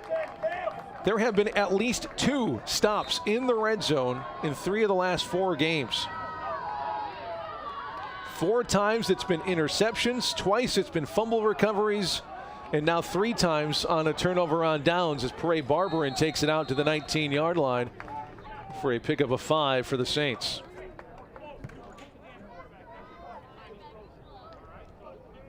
Pere finds the hole, breaks 1 tackle, spins off another before it takes a 3rd Trojan to take him down. 2nd down and 5.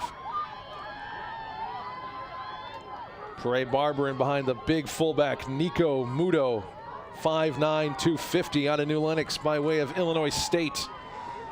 Spun down, but I think ooh, that was a close one. It looked like Pere might have spun on top of the defender, but let's take a look here. See if he kept his knees off the turf. Butt on the player, hand on the ground. I never see a knee. That should not have been called down. I think the wrist touched, but I don't think that is considered down. Not like an elbow or a forearm would have been. In either case, it'll be 3rd down and 6. We'll make it 3rd and 6 here for St. Francis. Joey Passo, the quarterback, steps up in the pocket, fires right, but it's not going to be long enough for Liam Eldridge. He'll be wrapped up along the ankles by Lornette Blakeney. Brings up 4th down, and Madej will come on with the punt unit. By number 7, Lorente Blakeney. Yeah. Crossing route to Eldridge, just not deep enough downfield. 3 for the Saints. Looks like Madej will punt this one just about his own 10-yard line. Seen Liam Eldridge there, another one of the great wide receiver transfers to come in here. He's out of San Clemente, California by way of Saddleback College. The punt from Madej from the 10. End over end punt will be fair caught at the 40. So 50-yard punt in the air for Brian Madej, the freshman punter. And on will come Bramer and company for Trinity International.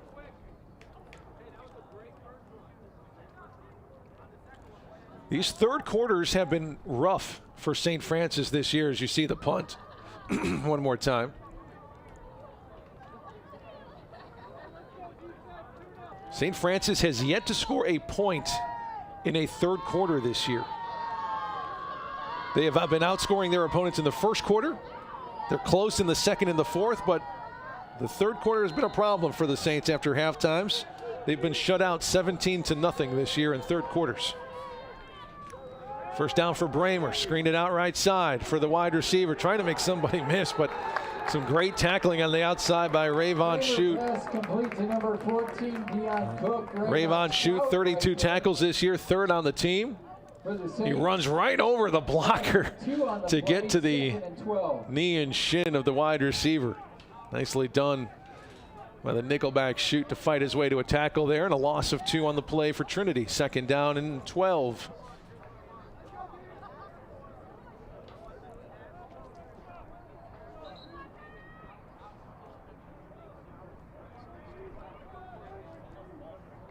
Linebackers will cover. Pass goes to the outside. Nice juke move to make one tackler miss. He picks up 3, so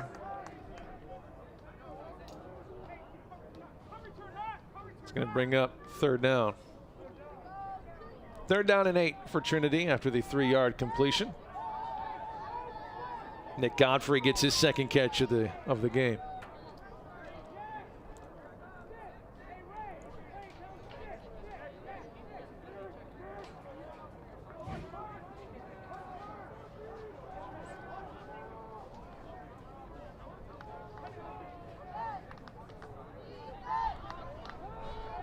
Bramer drops, has a little bit of time, but he's hit as he's thrown and incomplete. I believe that's Chris Peters. Nope. Oshikai Ebakumi coming in from the blind side, number 96.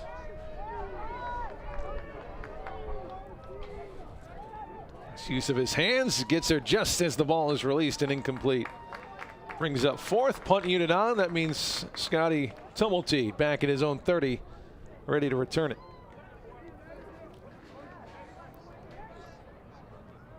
Tumulty, the best punt returner in the country, averaging 22 per attempt, including 2 touchdowns. This one's short, and he's got some space to work with here. Turns on the burners left to the numbers, but nicely covered by the Trojan special teams unit. Just a few yards on the return that time.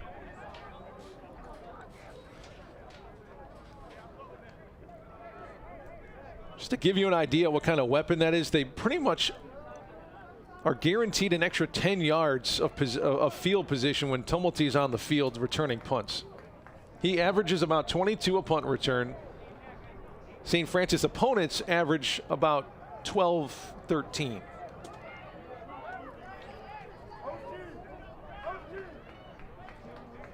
So 10 extra yards just because Scott's returning punts.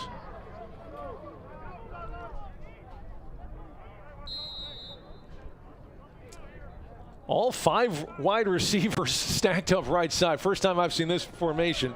It's going to be Paré Barber, and he's going to throw it downfield. Oh, he had him. Paré Barber looking for his 3rd touchdown pass of the season, but overthrew Liam Eldridge. Barber's pass intended for number 21. And that is how he must have gotten his first 2, because it was wide open. Oh, man. Bet you he wants that one back.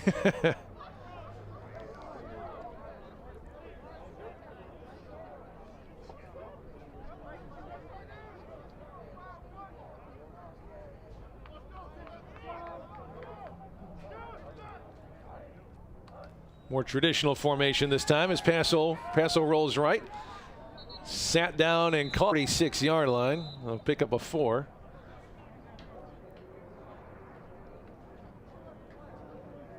Check it out one more time.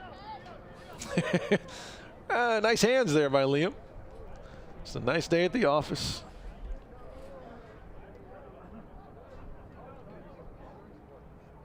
Second down and 6, but they haven't moved the chains yet. Is there a flag? Oh, there is a flag out there by the 40, so they're going to go talk to Lamont Butler, head coach for Trinity. It's going to be against St. Francis, apparently. Illegal formation on the offense. There you go. Not enough men on the line of scrimmage. 5-yard penalty. Repeat second down. Not enough men up on the line. That's an illegal formation, 5-yard penalty, and they're going to do it again. That's just a communication error. Yeah, no better than that. 8:23 to go third quarter, 21-6. A slow-moving, pass-heavy game today.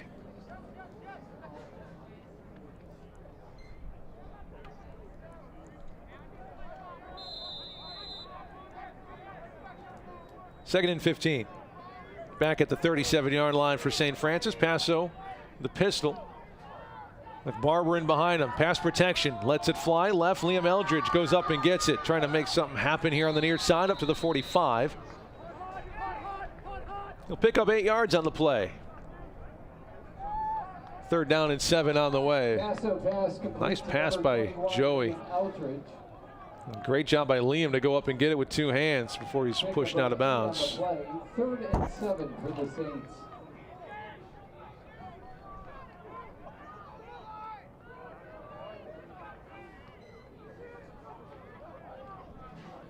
Trinity going to bring some extra pressure, but Paso's going to roll away from it. Fires on the run, has Johnson. He'll turn upfield, shoulder down, first down, Saints. Needed 7, got 8 into Trinity territory. Paso to Rayvon Johnson, tackled by Lorenzano Blakeney. Pickup of 7 Blakeney, on the play, the tackle. First down. 2 Blakeneys in the backfield for the Trinity defense. The secondary, I should say. Both juniors, both from Fenwick. I would assume twins, but not 100% sure on that. Bray Barber in between the guards for a yard.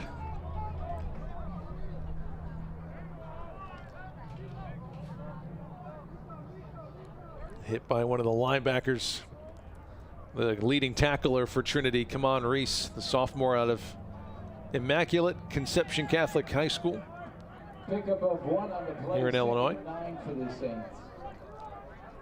Had 15 tackles last week against St. Ambrose to lead his team. Rayvon Johnson, the wide receiver, out of the backfield, split out wide right. Low snap, but handled by Paso. He's going to look long for Rayvon. A lot of hands and incomplete. Should have been intercepted again. Safety. Elijah Barnes had it bounce off his chest plate, but there were a lot of contact before that ball came down. Rayvon Johnson broken up by Lorente. It was actually Lorente Blakeney who could have had that interception. But it's going to bring up 3rd down and 9 for St. Francis. Another incomplete pass stops the clock. Not a lot of rhythm in this game today, I should be safe to say.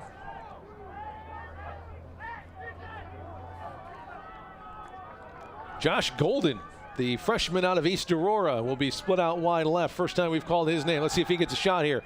Oh, Paso's in some trouble. Fires on the run, looking downfield and incomplete. He was looking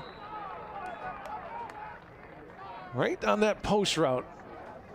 Liam Eldridge, the intended receiver, he put it right on the money, but another nice play in the secondary for Trinity to knock that away at the last moment. Look at that play with the right hand. Blakeney again. He's good out there covering wide receivers and knocking passes away. See Liam Eldridge walk off the field. Brian Madej on to punt this one off. 6:22 to go, third quarter.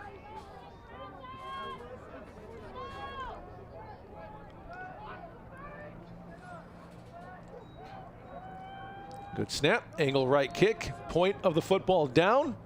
Fair catch called for and made at the 6 or 7 yard line. Another great punt from Madej which lands inside the 10. Special teams is a strength. Look at that. Beauty.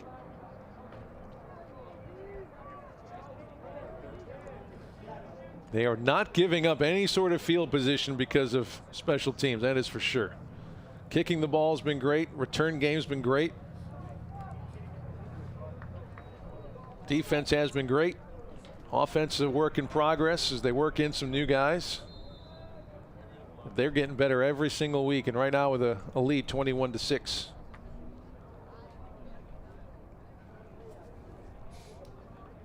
I'm sure they're not very happy with it so far. I think they've left a lot of opportunities on the field in that first half. And like we said before, third quarters have not been friendly to the Saints. Coming out of halftime for whatever reason, they've yet to put a point on the board in any third quarter this year.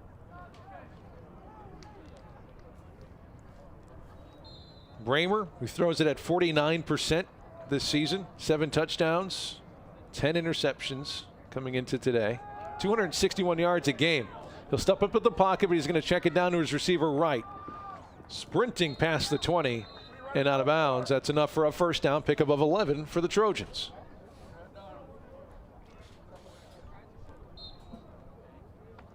Usually the pressure's been getting to Bramer, but a nice job stepping up, finding a passing lane and picking up a first down. Deion Cook, the receiver on the play.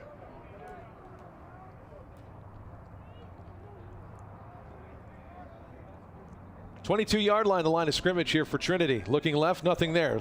Looking right, nothing there. Left, they have a completion, but just for about 3-4 yards into the hands of Nick Godfrey.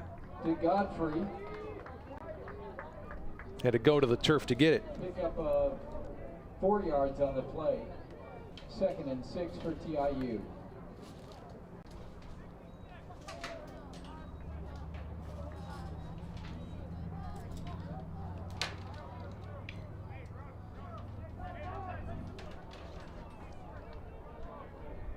Second down coming up for the Trojans.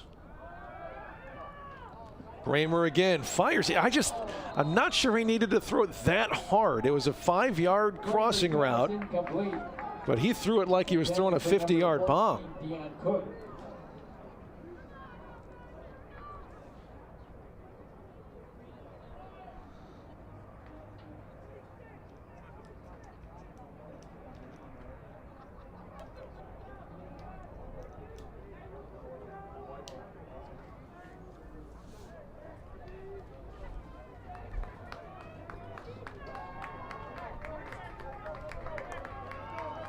See if the defense can hold for St. Francis. 3rd down and 6 here for Trinity. Bramer's got all the room in the world. He's going to take it for a first down himself. Shoulder down against the safety for St. Francis, coming up and making the play. Nice to see Angel Mata back on the field. Bramer with the carry, tackle by number 9, Angel Mata. Pick up 12 yards on the play for TIU. Smart play by the senior quarterback. Moving the chains for his squad. First down at the 38-yard line for Trinity. 4.5 minutes to go. A much quicker third quarter. However, it looks like the streak is going to stand unless St. Francis can get the ball back here rather quickly. A streak of scoreless third quarters this year. St. Francis showing pressure. They're going to bring a few extra guys. Nice pass, tip but caught. First down for Trinity. Inside St. Francis territory, it goes for 14 yards. Again to Nick Godfrey. Some energy, little life here offensively for the Trojans. Did it get tipped? No, maybe not. Hard to tell on that play. Either way, another first down for Trinity International.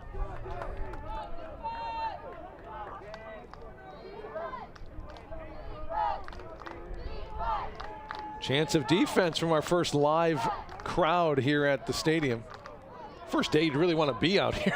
The first couple of games out here were sub-zero. Here's Bramer on first, a little bit low. Oh, officials are going to say he caught the ball, but Blake Evans, the linebacker for St. Francis, is pretty adamant that that was the wrong call. See if we got a good look at it here. Hard to tell because of the helmet of Chris Johnson was in the way. It looked to be, with the angle of that ball, how it was traveling, would have been hard to catch, but Nice catch by Avery Hyber. Picks up 5, second down to go, or second down here for Trinity. 42-yard line of the Saints. Haven't seen Scott Tumulty much here defensively. They're not giving him much of a chance. Bramer on the run. And a flag comes in behind the offense. The hat came off from the official in the backfield. I imagine it's because the wide receiver must have gone out of bounds. Hold is going to go against Trinity.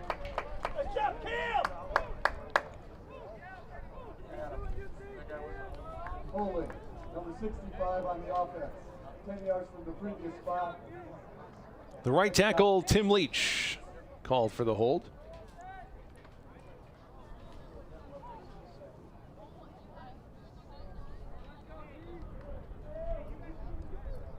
Five yards from the hold. We'll put it back inside Trinity territory at the 48-yard line. We're under 3 minutes to go.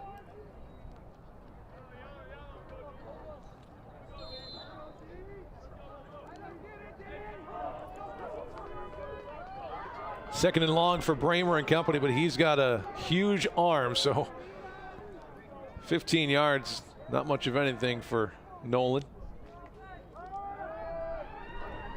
Steps up, fires downfield, looks to be too long here. Yep, it's about 5 yards out of bounds. Didn't give his wide receiver much of a chance.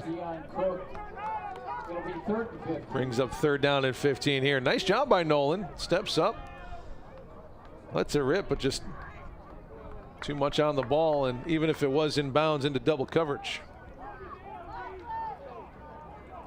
2:45 here in the third quarter.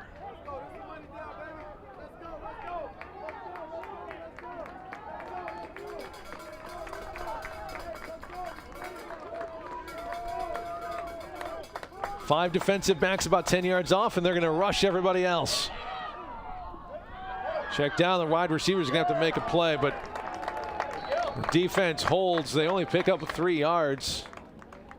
The St. Francis 49-yard line. Rayvon Shute cleans it up at the end for the Saints. It'll be 4th down for the Trojans. Shout the nice tackle. If he missed, Tumulty was there. Correction, 4th and 11. 4th down for Trinity. They're going to have to go for it here. I believe they've converted 1 today without the benefit of a stat sheet here. Trips right here for Bramer. Bringing the house are the Saints. He's going to roll right, nothing there. Looking left, there's just defenders. But he makes some space. Lines one up, fires downfield, has a guy. It is caught inside the 5. An unreal play by Bramer to create time. And Gino Mastandrea drifts underneath it for about a 49-yard pass play. First and goal for Trinity at the 2. Nolan Bramer's pass complete to Gino Mastandrea. Unfortunately, they've only run for negative yardage. So do they try to pass it from 2 yards out? Or are they going to try to go to the ground with Derek Lowe? Let's see if the Saints can hold again in the red zone. They're going to give to Lowe. Inside run. Stuffed, though, at the line. The stats play true here on that play. St. Francis defensive line is beginning penetration all day. Robert Hall, the safety, coming up making the stick for the Saints. Second down and goal again from the 2. The best opportunity that Trinity has had. They scored on a 25-yard pass play for their only touchdown, but we're under a minute here to go in the third quarter. Snap back to Bramer. Check down. Lowe's wide open. No one covered the running back out of the backfield. Derek Lowe gets his first receiving touchdown of the season. Makes it 21-6. I imagine they'll try to go for 2 again. Missed assignment there defensively. Just the 8th touchdown from the red zone for a St. Francis opponent on 20 tries. See if they run the same play. St. Francis is going to adjust here. Bramer looking. Nothing there. Here comes the pressure. Bramer running. Dumps it in and deflected by Scott Tumulty. No good on the conversion attempt. 44 seconds to go in the third quarter. Drive goes 11 plays. Covers 90 yards in 5.5 minutes. The big play, a 46-yard pass play from Bramer down to the 2-yard line, but they couldn't. The defense for St. Francis unable to keep him out of the end zone. 21-12 the score. And again, St. Francis is going to be held scoreless in a third quarter.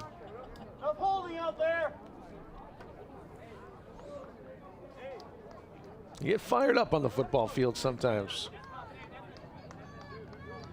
Coach Joe Curry, 9th year, 42 and 58, his 20th year wearing the brown and gold as a part of the USF football program. 4 as a player, 7 as a defensive coordinator, now 9th as a head coach. Actually makes him the second longest tenured head coach for the Saints, behind Mike Slovik's 11 seasons. He went from 94 to 2004.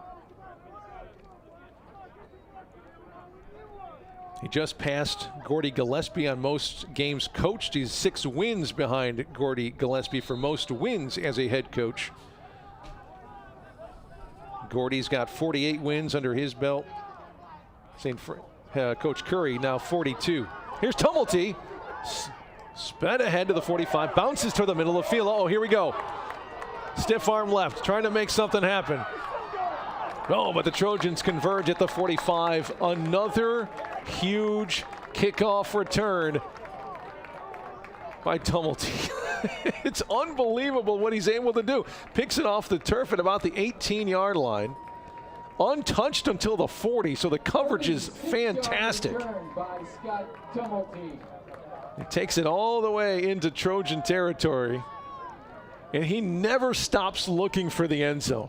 He never gives up on the opportunity to score points until the last second he's taken down.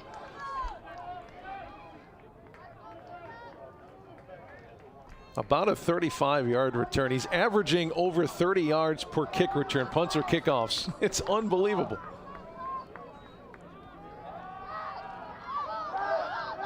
Handoff, spinning, carry, 8-9 yards. I'll give him 8 yards on the carry for Kimon Karan. Kimon Karan on the carry for the Saints, tackled by number 5, Lorenzano Blakeney. Karan going to stay in the game at running back with Joey Passo. Check it out again there. A nice stable of running backs for St. Francis as the third quarter comes to a close. We'll give you some third quarter numbers coming up in just a minute. We'll take a 60-second break. After 3 here in Joliet, St. Francis 21, Trinity 12.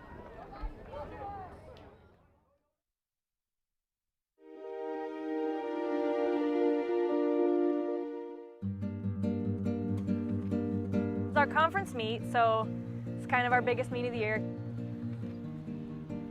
Sharon was a Lindsey Wilson runner.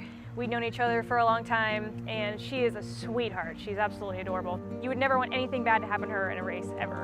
And we were 2.5 miles into it, and Darcy and I were in second and third, and Sharon was in first. We knew that she had gone the wrong way because we could barely still see her. She was still pretty far in front of us. She still came in third place at the finish, but I came in first and Danielle came in second. Immediately, we just go, no! We both literally did this motion with our arms. We didn't want the credit for first and second because we knew.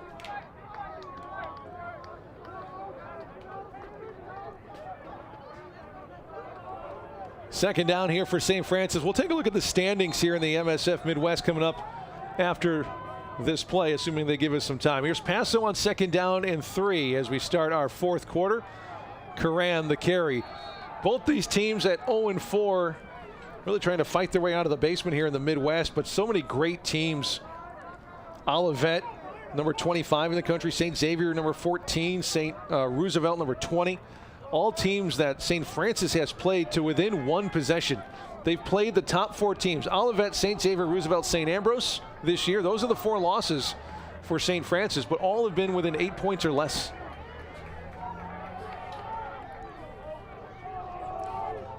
MSFA, both sides always so strong. Here's third down. Paso on the run left. Pass over to Eldridge. Another catch while sitting down. This one, though, is going to move the chains. Through the first 3 quarters, Trinity 274 yards of offense. All but 3 through the air. 271 yards passing, 3 yards on the ground. For St. Francis, just 150. They're getting outgained by over 100 yards so far. 109 yards through the air, 40 on the ground for St. Francis.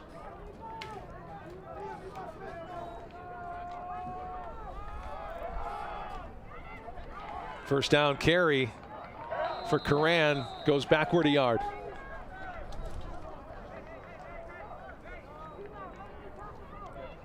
Bray Barberin leads the St. Francis running attack. 10 carries, 34 yards, and a touchdown. The first rushing touchdown of the season for the Saints came earlier today in the first quarter. Keenan Haley, 5 carries, 13 yards. Keeman Curran, make it 4 carries now for just 5 yards. Here's Paso. On the run again to Eldridge at the 30. He's only going to pick up 4, though. Another third down coming up. Paso to Eldridge for 3. St. Francis 4 for 13 on third down, and as he goes out of bounds again, he's going to bring up another third down. This one is a third down and on the longer side, 3rd and 8. As Paso and company check their wristbands for the play. Curran still the running back, number 14, to the left hip of Joey Paso. 3 wide receivers and a tight end left. Paso rolls left, nothing there. Comes back right, and he's tackled behind the line. A sack, a big one for Kamon Reese.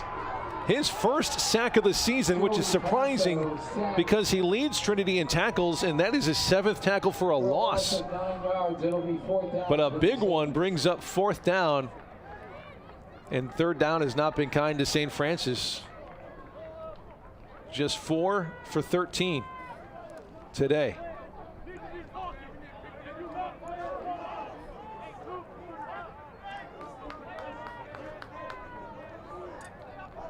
Brian Madey's been spectacular all season long. Today he's put a couple inside the 10-yard line. Good snap, punt, angled right, end over end. This one's not going to quite be as deep as he wanted. It looked like it came off the outside of his foot and wobbled out of bounds. The referee continues to run forward and will mark it at the 25-yard line. It didn't look like it came off his foot too bad. Just sends the youngsters running as it was marked out of bounds at the 25-yard line.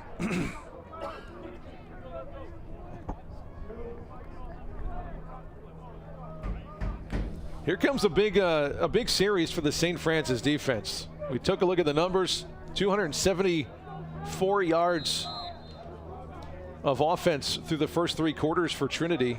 Just 3 of those on the ground, so they're going to continue to throw the ball, and if you let just one of them get behind you, it's dangerous.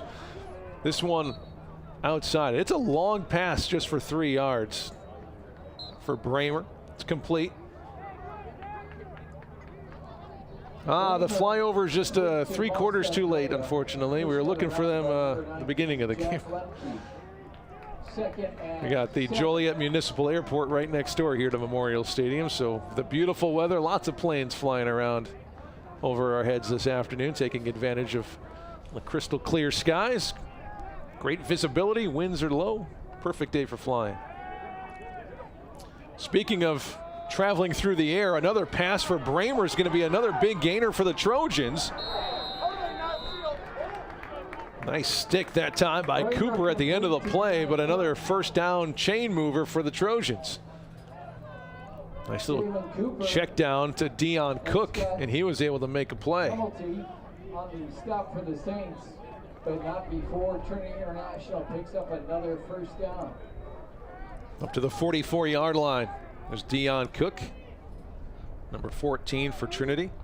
7 catches, now over 100 yards receiving. Mastandrea already over 100 yards. Another catch out of the backfield, and Tumulty there to take him down after a gain of 1 yard. It was Derek Lowe that catch out of the backfield. His 4th catch of the game, only for a yard that time. 2 real big passing plays for Trinity, one of 46 yards, another of 67. Both have led to touchdowns. Unfortunately for Trinity, they were not able to tack on extra points, so 21-6. Bramer looking left, nothing, going big downfield, has a man, incomplete, a little bit too long. I thought that ball might die in the air a little bit, but it was overthrown to Deion Cook.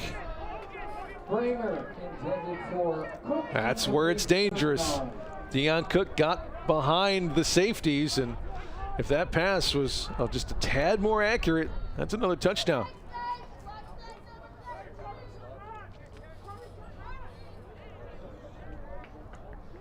Bramer, the big arm, been a little bit inaccurate today, but still approaching 300 yards. 7th best passing attack in the country, but you know what? They throw it almost exclusively. Caught on the out route. Whistle blows it dead at the 50-yard line, so pick up a 5. Brings up 3rd down. Oh, sorry, 4th down. Pick up 5 yards. It'll be 4th and 3. 4th and 3 here for the Trojans as we tick under 9.5 minutes to go. Crowd starting to get a little loud here. Like we said, this is a big possession for the defense. You want to stop them here. And then try to run the ball a little bit. Looks like they're bringing everyone. They'll rush 7. Out and nearly intercepted by Tumulty. He almost had it. He almost had another interception. Able to knock it down. St. Francis will take over, though.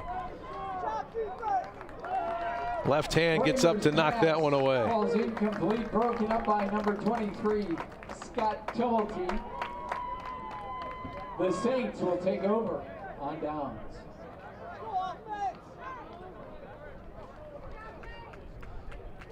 Trinity now 2 for 5 on 4th down attempts. St. Francis takes over near midfield. Keenan Haley will be the featured back here. Nico Muto, the fullback. Paso in the pistol. They're going to give to Haley here, and they're going to try to run it with a lead here about halfway through quarter number 4.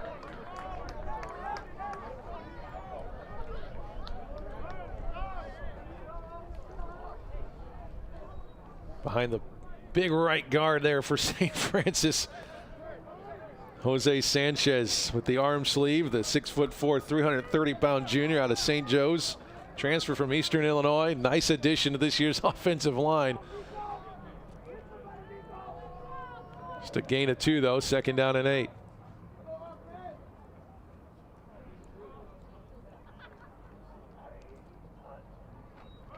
No, fumble in the backfield. Paso smartly just jumps on it.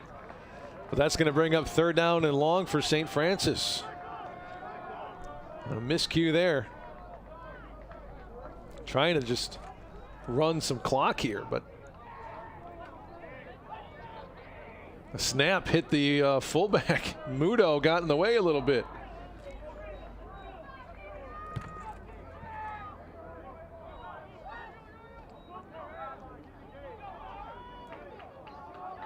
Third and 16 for St. Francis. Under 8 minutes to play in the game.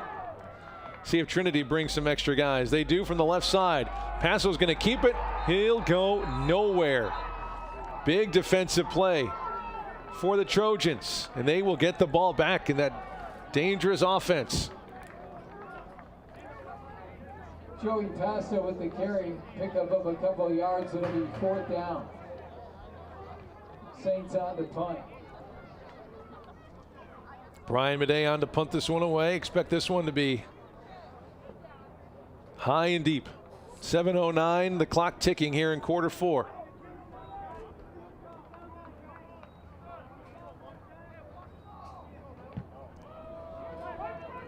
What a knuckleball, fair catch, call for a bounce, and it hit the Trinity up back. St. Francis thinks they have it. I think they do as well. And they do. Mike Whitney, the gunner.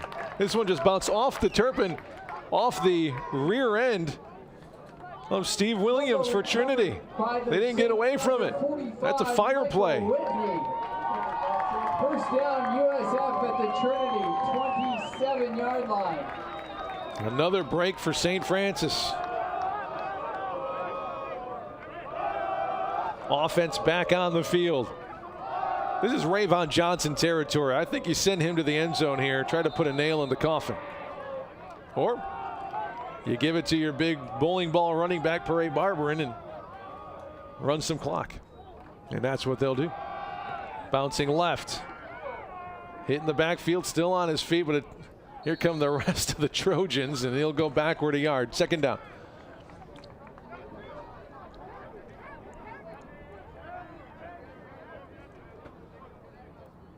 Initial hit made by Palmer, cleaned up by Elijah Barnes for Trinity.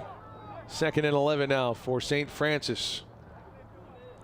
Love the gold unis, by the way. Looking sharp here. Spring, it's warm. You gotta wear the yellow. The gold, pardon me. Eldridge in motion. Fake on the jet sweep. Here's Passo rolling right. Gets away from one, but he'll have to be forced out at the 25-yard line. He'll pick up 4, 3rd down and 8. But he went out of bounds. Oh, they are going to wind the clock. Okay. I thought if you went out of bounds like that, it would stop it, but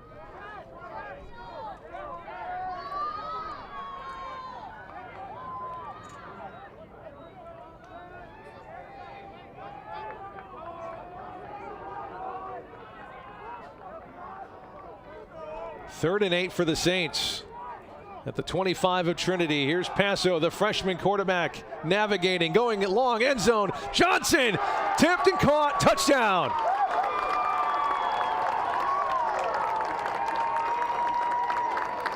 Rayvon Johnson hauls in touchdown at number 3 of the season and extends the Saints lead 27-12. That's why they love him as a transfer from Northern Michigan.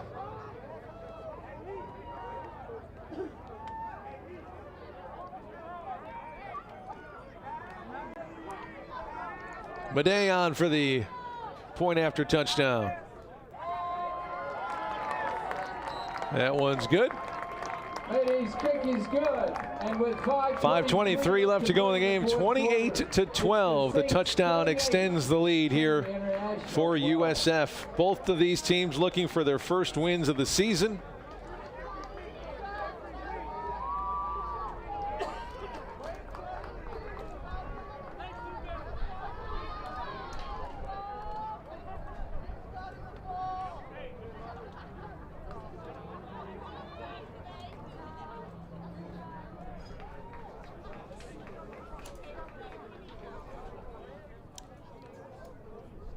.27 yards on the drive, took 3 plays, 1:28 off the clock.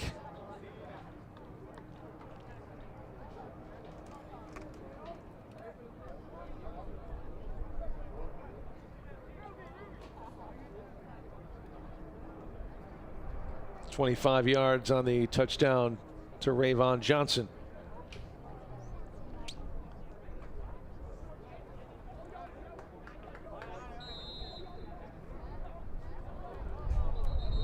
Wind starting to pick up a little bit here at Memorial Stadium, blows the football off the tee. Looks like a job for the freshman Josh Golden. He'll hold as Madej lines one up.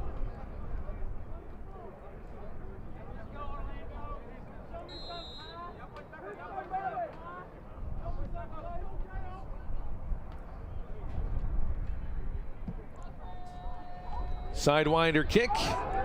It'll take a hop here. Trinity will return it from the 10. Nick Godfrey, the returner, to the 18-yard line. A modest kick return for the Trojans.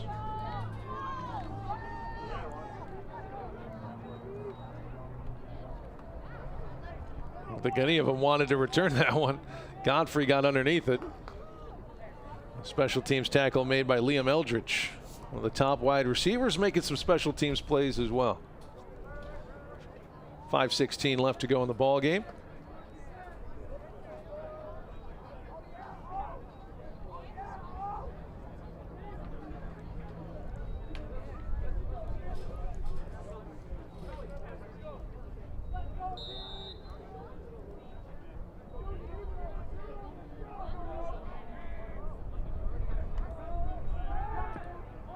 That one looked like it was batted down at the line again. Oshikai Ebikumi this time. Second time he's batted down a ball. And when you know it's a pass, you know, you just know what they're going to do every play. You know, if you're a defensive end, if you can't get to him, you just jump up. Try to put your hands up and get in the way, and they've done that 3 times, twice by Ebikumi. And it helps that cause when the quarterback is just 5'10". They can't really elevate it over you. Second down. Bramer steps up this time. Pump fakes, takes it down. He's going to sprint. Picks up the first. Ball's on the ground. And it looks like the Saints jumped on it. They're going to say he was down. Okay, that was close. We'll get a good look at it. The officials and the fans here won't, but it was pretty close. Here's Bramer at the end. Oh, that came out. Oh, that was close. Hard to see that right knee. Hard to really see where that right knee was, but again, no, I don't know. It did look like it got punched out there just before he was down. Either case, here's Bramer through the air. Post route, diving grab made at the 30. About a 32-yard pickup. Dion Cook, he's having quite the highlight reel afternoon. Unfortunately, only a couple touchdowns to show for it.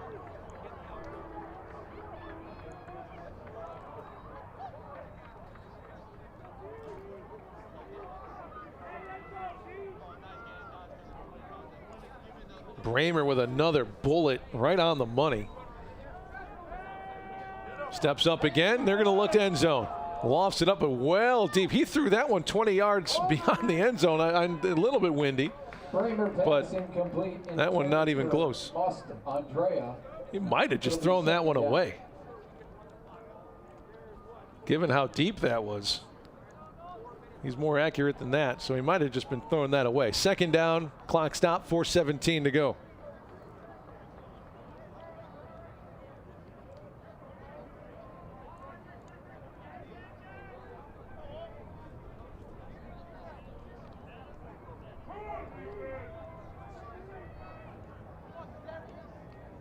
Here's Bramer. Pass protection on the blitz. They find a guy. He's wide open. They're not going to touch him. Touchdown goes 32 yards. Mastandrea, the senior wide receiver for Trinity. For 32 yards and the touchdown. He picks up his first touchdown of the game, and he's well over the 100-yard mark. Makes it 28-18 with 4 minutes to go. We have a Saint down in the end zone. You'll see a missed assignment there. Maybe it was Rayvon Shout. There, number 1. It pads those numbers for Trinity International. I know that they're going to go to 0-5 most likely here today. But the passing numbers are impressive. Like I said, they're top 10 in the country in passing yardage. Over 318 yards of passing a game, and I believe they've passed that today.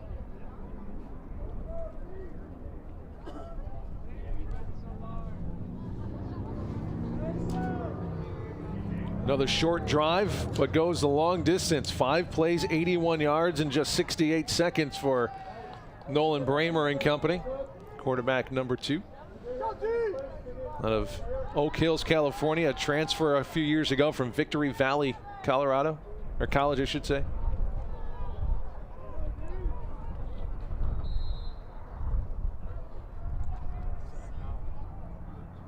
Lineup for the 2-point conversion here for Trinity. Quick in route. The receiver was there to make the play. Did he come up with it? Sure did. Nice play. Bramer's 2-point conversion's good. We got ourselves a one-possession game here. And with 4:08 left to play, it's Nice play. Nice catch. Trinity International 20. Nick Godfrey, a few catches, and that was probably the best one he's had today. So we got ourselves a one-possession game here. St. Francis needs to be careful because Trinity's shown they can move the ball with that potent passing attack. A lot of big plays today.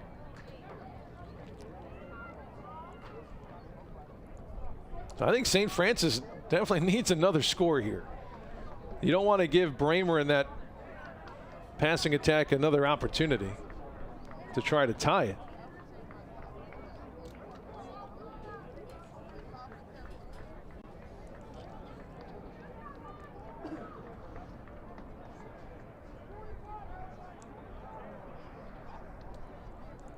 Angel Mata, no, I'm sorry, Jalen Cooper back to return this one. Usually it's Scott Tumulty.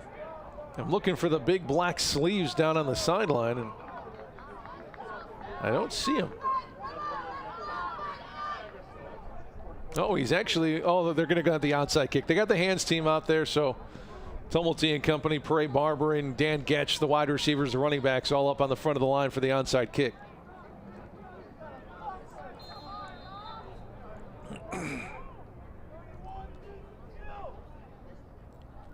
See if they can pop one up. No, they just go ahead and kick it off. Let it go in the end zone. Cooper's going to let that go and bounce out the back.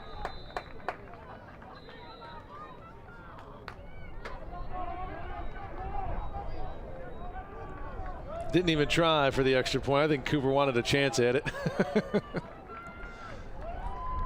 Jalen, number 5, a sophomore out of Edwardsville High School, has 2 interceptions this season, had one earlier today.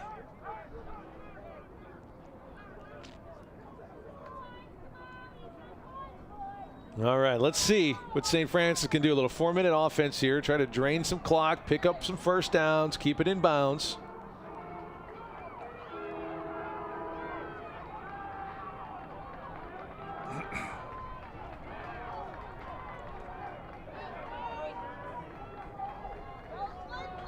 Paso going to direct some traffic.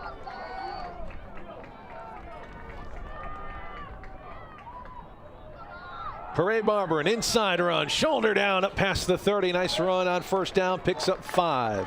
Perret Barber on the carry, tackled by Laurent. We're under 4 minutes to go.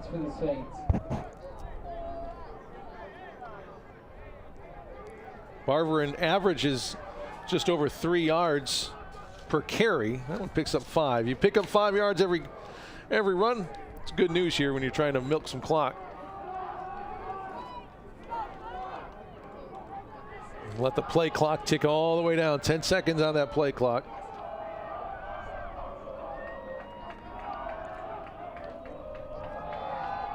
Another run, but this one goes backwards. Backwards for 4. That's going to bring up 3rd. The ball did hit the grass, but recovered by St. Francis. That's the one thing you don't want. Barber and down. Yep, for sure. Timeout on the field. Passing numbers are just gaudy. 381 total yards for Trinity. 359 through the air, just 22 on the ground on 9 carries. St. Francis, 167 total yards, 142 through the air, and 25 on the ground.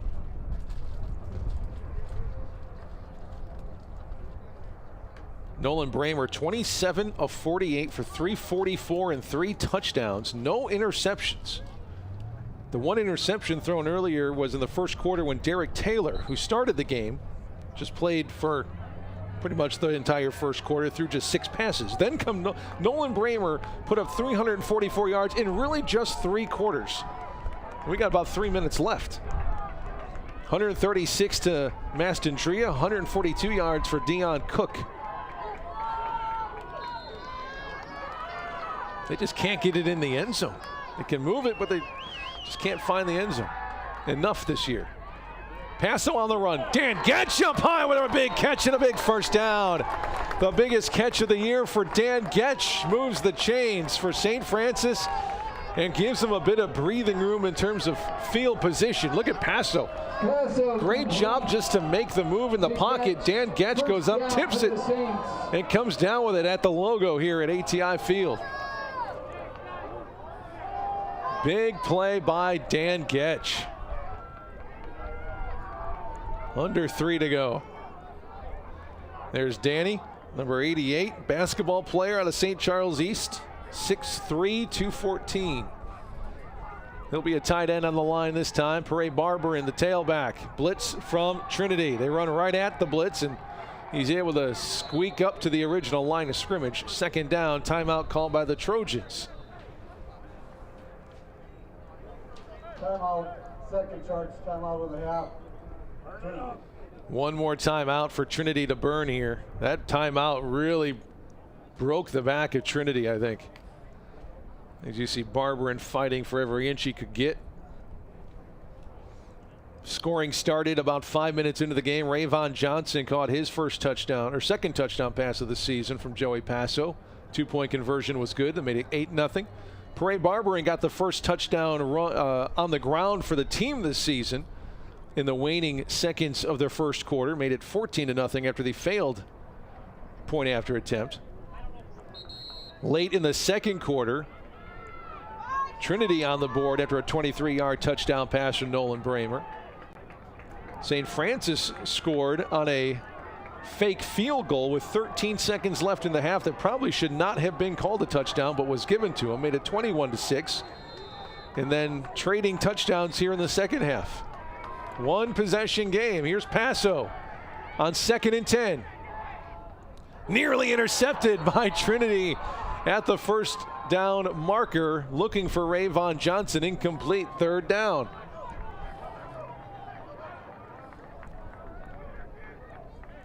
And that also stops the clock.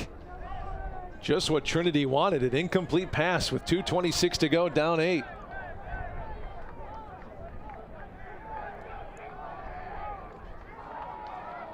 Third down. Trinity International looking for their first win in 15 games. Their last win was week 1 of last year.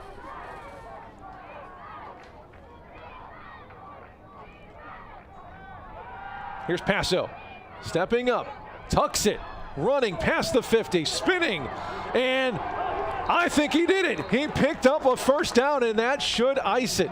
One more timeout for Trinity to burn, but as long as St. Francis can run the football, that gutsy run by the freshman quarterback from Plainfield South should be down by an inch. There's the official call for first down. St. Francis first down. They haven't moved the chains yet, though. They had the first down call. I think Trinity is calling for a measurement, but it's pretty clear looking at where the ball is here. And now they will move those chains. Officials time up. Head coach has requested a measurement. So yeah, look at the Coach Lamont Butler wants to bring the chains out, but judging by where the football is right now, it's pretty clear. They actually moved the chains already, so they're going to have to move them back and make sure that little flag that they attach to the chains is where it was before.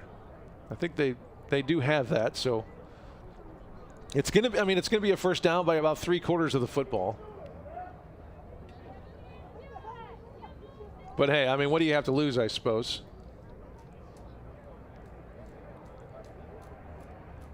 Got 2 minutes left to go in this game. Pushing 3 hours. We kicked off at 1 o'clock, coming up on 4 p.m.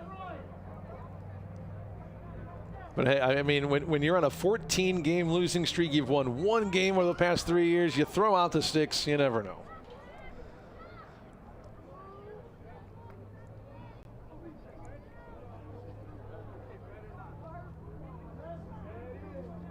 There you go. About 3/4 of the football, huh?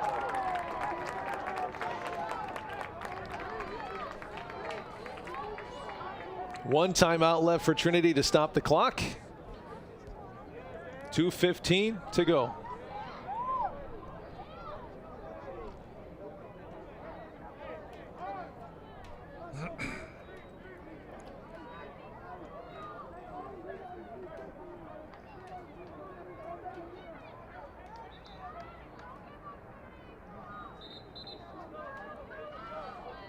Defense ready to go for the Trojans. The offense of St. Francis still in the huddle.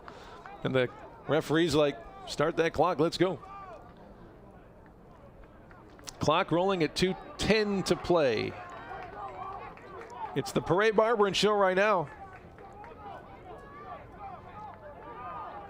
Trinity going to be going for the fumbles every time. They're going to hand off to Eldridge on the jet sweep. Cuts it upfield along the numbers, past the 40. He'll pick up 5. Timeout there, last timeout for the Trojans. Liam Eldridge with the carry for the Saints. Liam a bit wobbly after that one. Tackles made by number 7, Lorente Blakeney, and number 57, Declan Jet Miller. sweep has been a staple of the St. Francis offense for years. Picks up 5 on that play. They've always had speed from their wide receivers. Final timeout and a half. Trinity, please reset the game clock to 1:48. You tack on 2 more seconds to the game clock.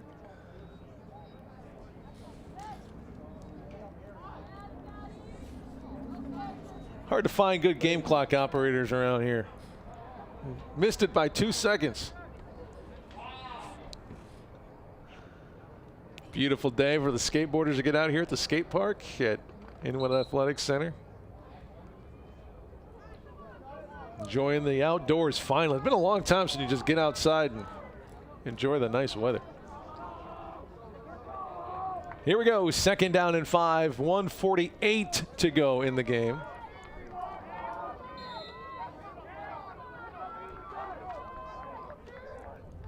Trinity going to bring the house. Parade Barbering right at him. And Parade picks up the first inside the 30. Senior running back, he picked up the first rushing touchdown of the season for the Saints and picks up a big first down. And victory formation coming up for the Saints.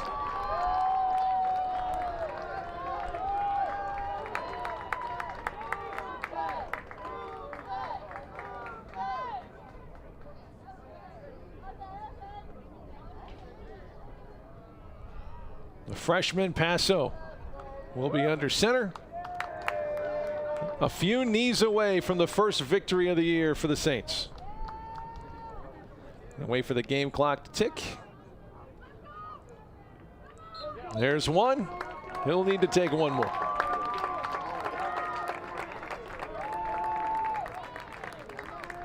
We will talk to head coach Joe Curry immediately following the game and get his thoughts.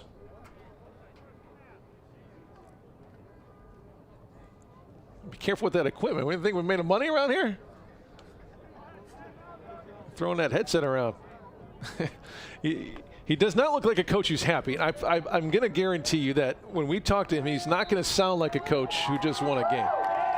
Second knee, and the Saints get their first victory of the season. 28-20 over Trinity International. The winning streak against the Trojans goes to 4. Unfortunately for the Trojans, their work continues, dropping their 15th game in a row. Coach Curry will shake some hands, and we'll get him on a headset. Hopefully he doesn't throw our headset like that. Brendan's going to have to go down there and take care of business. I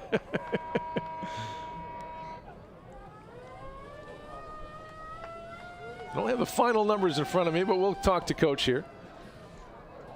Final score 28-20. We got Coach Joe Curry down on the field. First victory here, Coach. A lot to work on, but what are your thoughts on the game here? So, you might have to come a little bit closer. I think you're breaking up. Yeah, am I? All right, I'm coming. There he is. Can you hear me now? Yeah, we got you now, Coach. Go ahead. All right. Well, it's a win. You know, college football, you don't take wins for. And we didn't today. I wish we would have played a little bit better, but I told our coaching staff, and our guys battle, and they play hard and all those things. This was, in essence, the first test for us where, we were favored coming into the game, and how are our kids going to respond and how are they going to play? And that's a much different mindset than going out with something to prove like that team thinks they're better than you, so we got to handle that better. I think we got rattled at times, both offensively, defensively, and everything, and special teams. But for the most part, like I said, I'm not going to apologize for a victory. Absolutely not. No, obviously the team came in with huge passing numbers. They did that again, but when the defense had to make stops, they did, especially in the red zone when they needed to. Yeah, I mean, I thought overall we played well defensively, but again, that's what I told them on the whole week. These guys throw bombs every play, and if you stop 7 out of 8, that's supposed to be a good percentage, but that's a touchdown.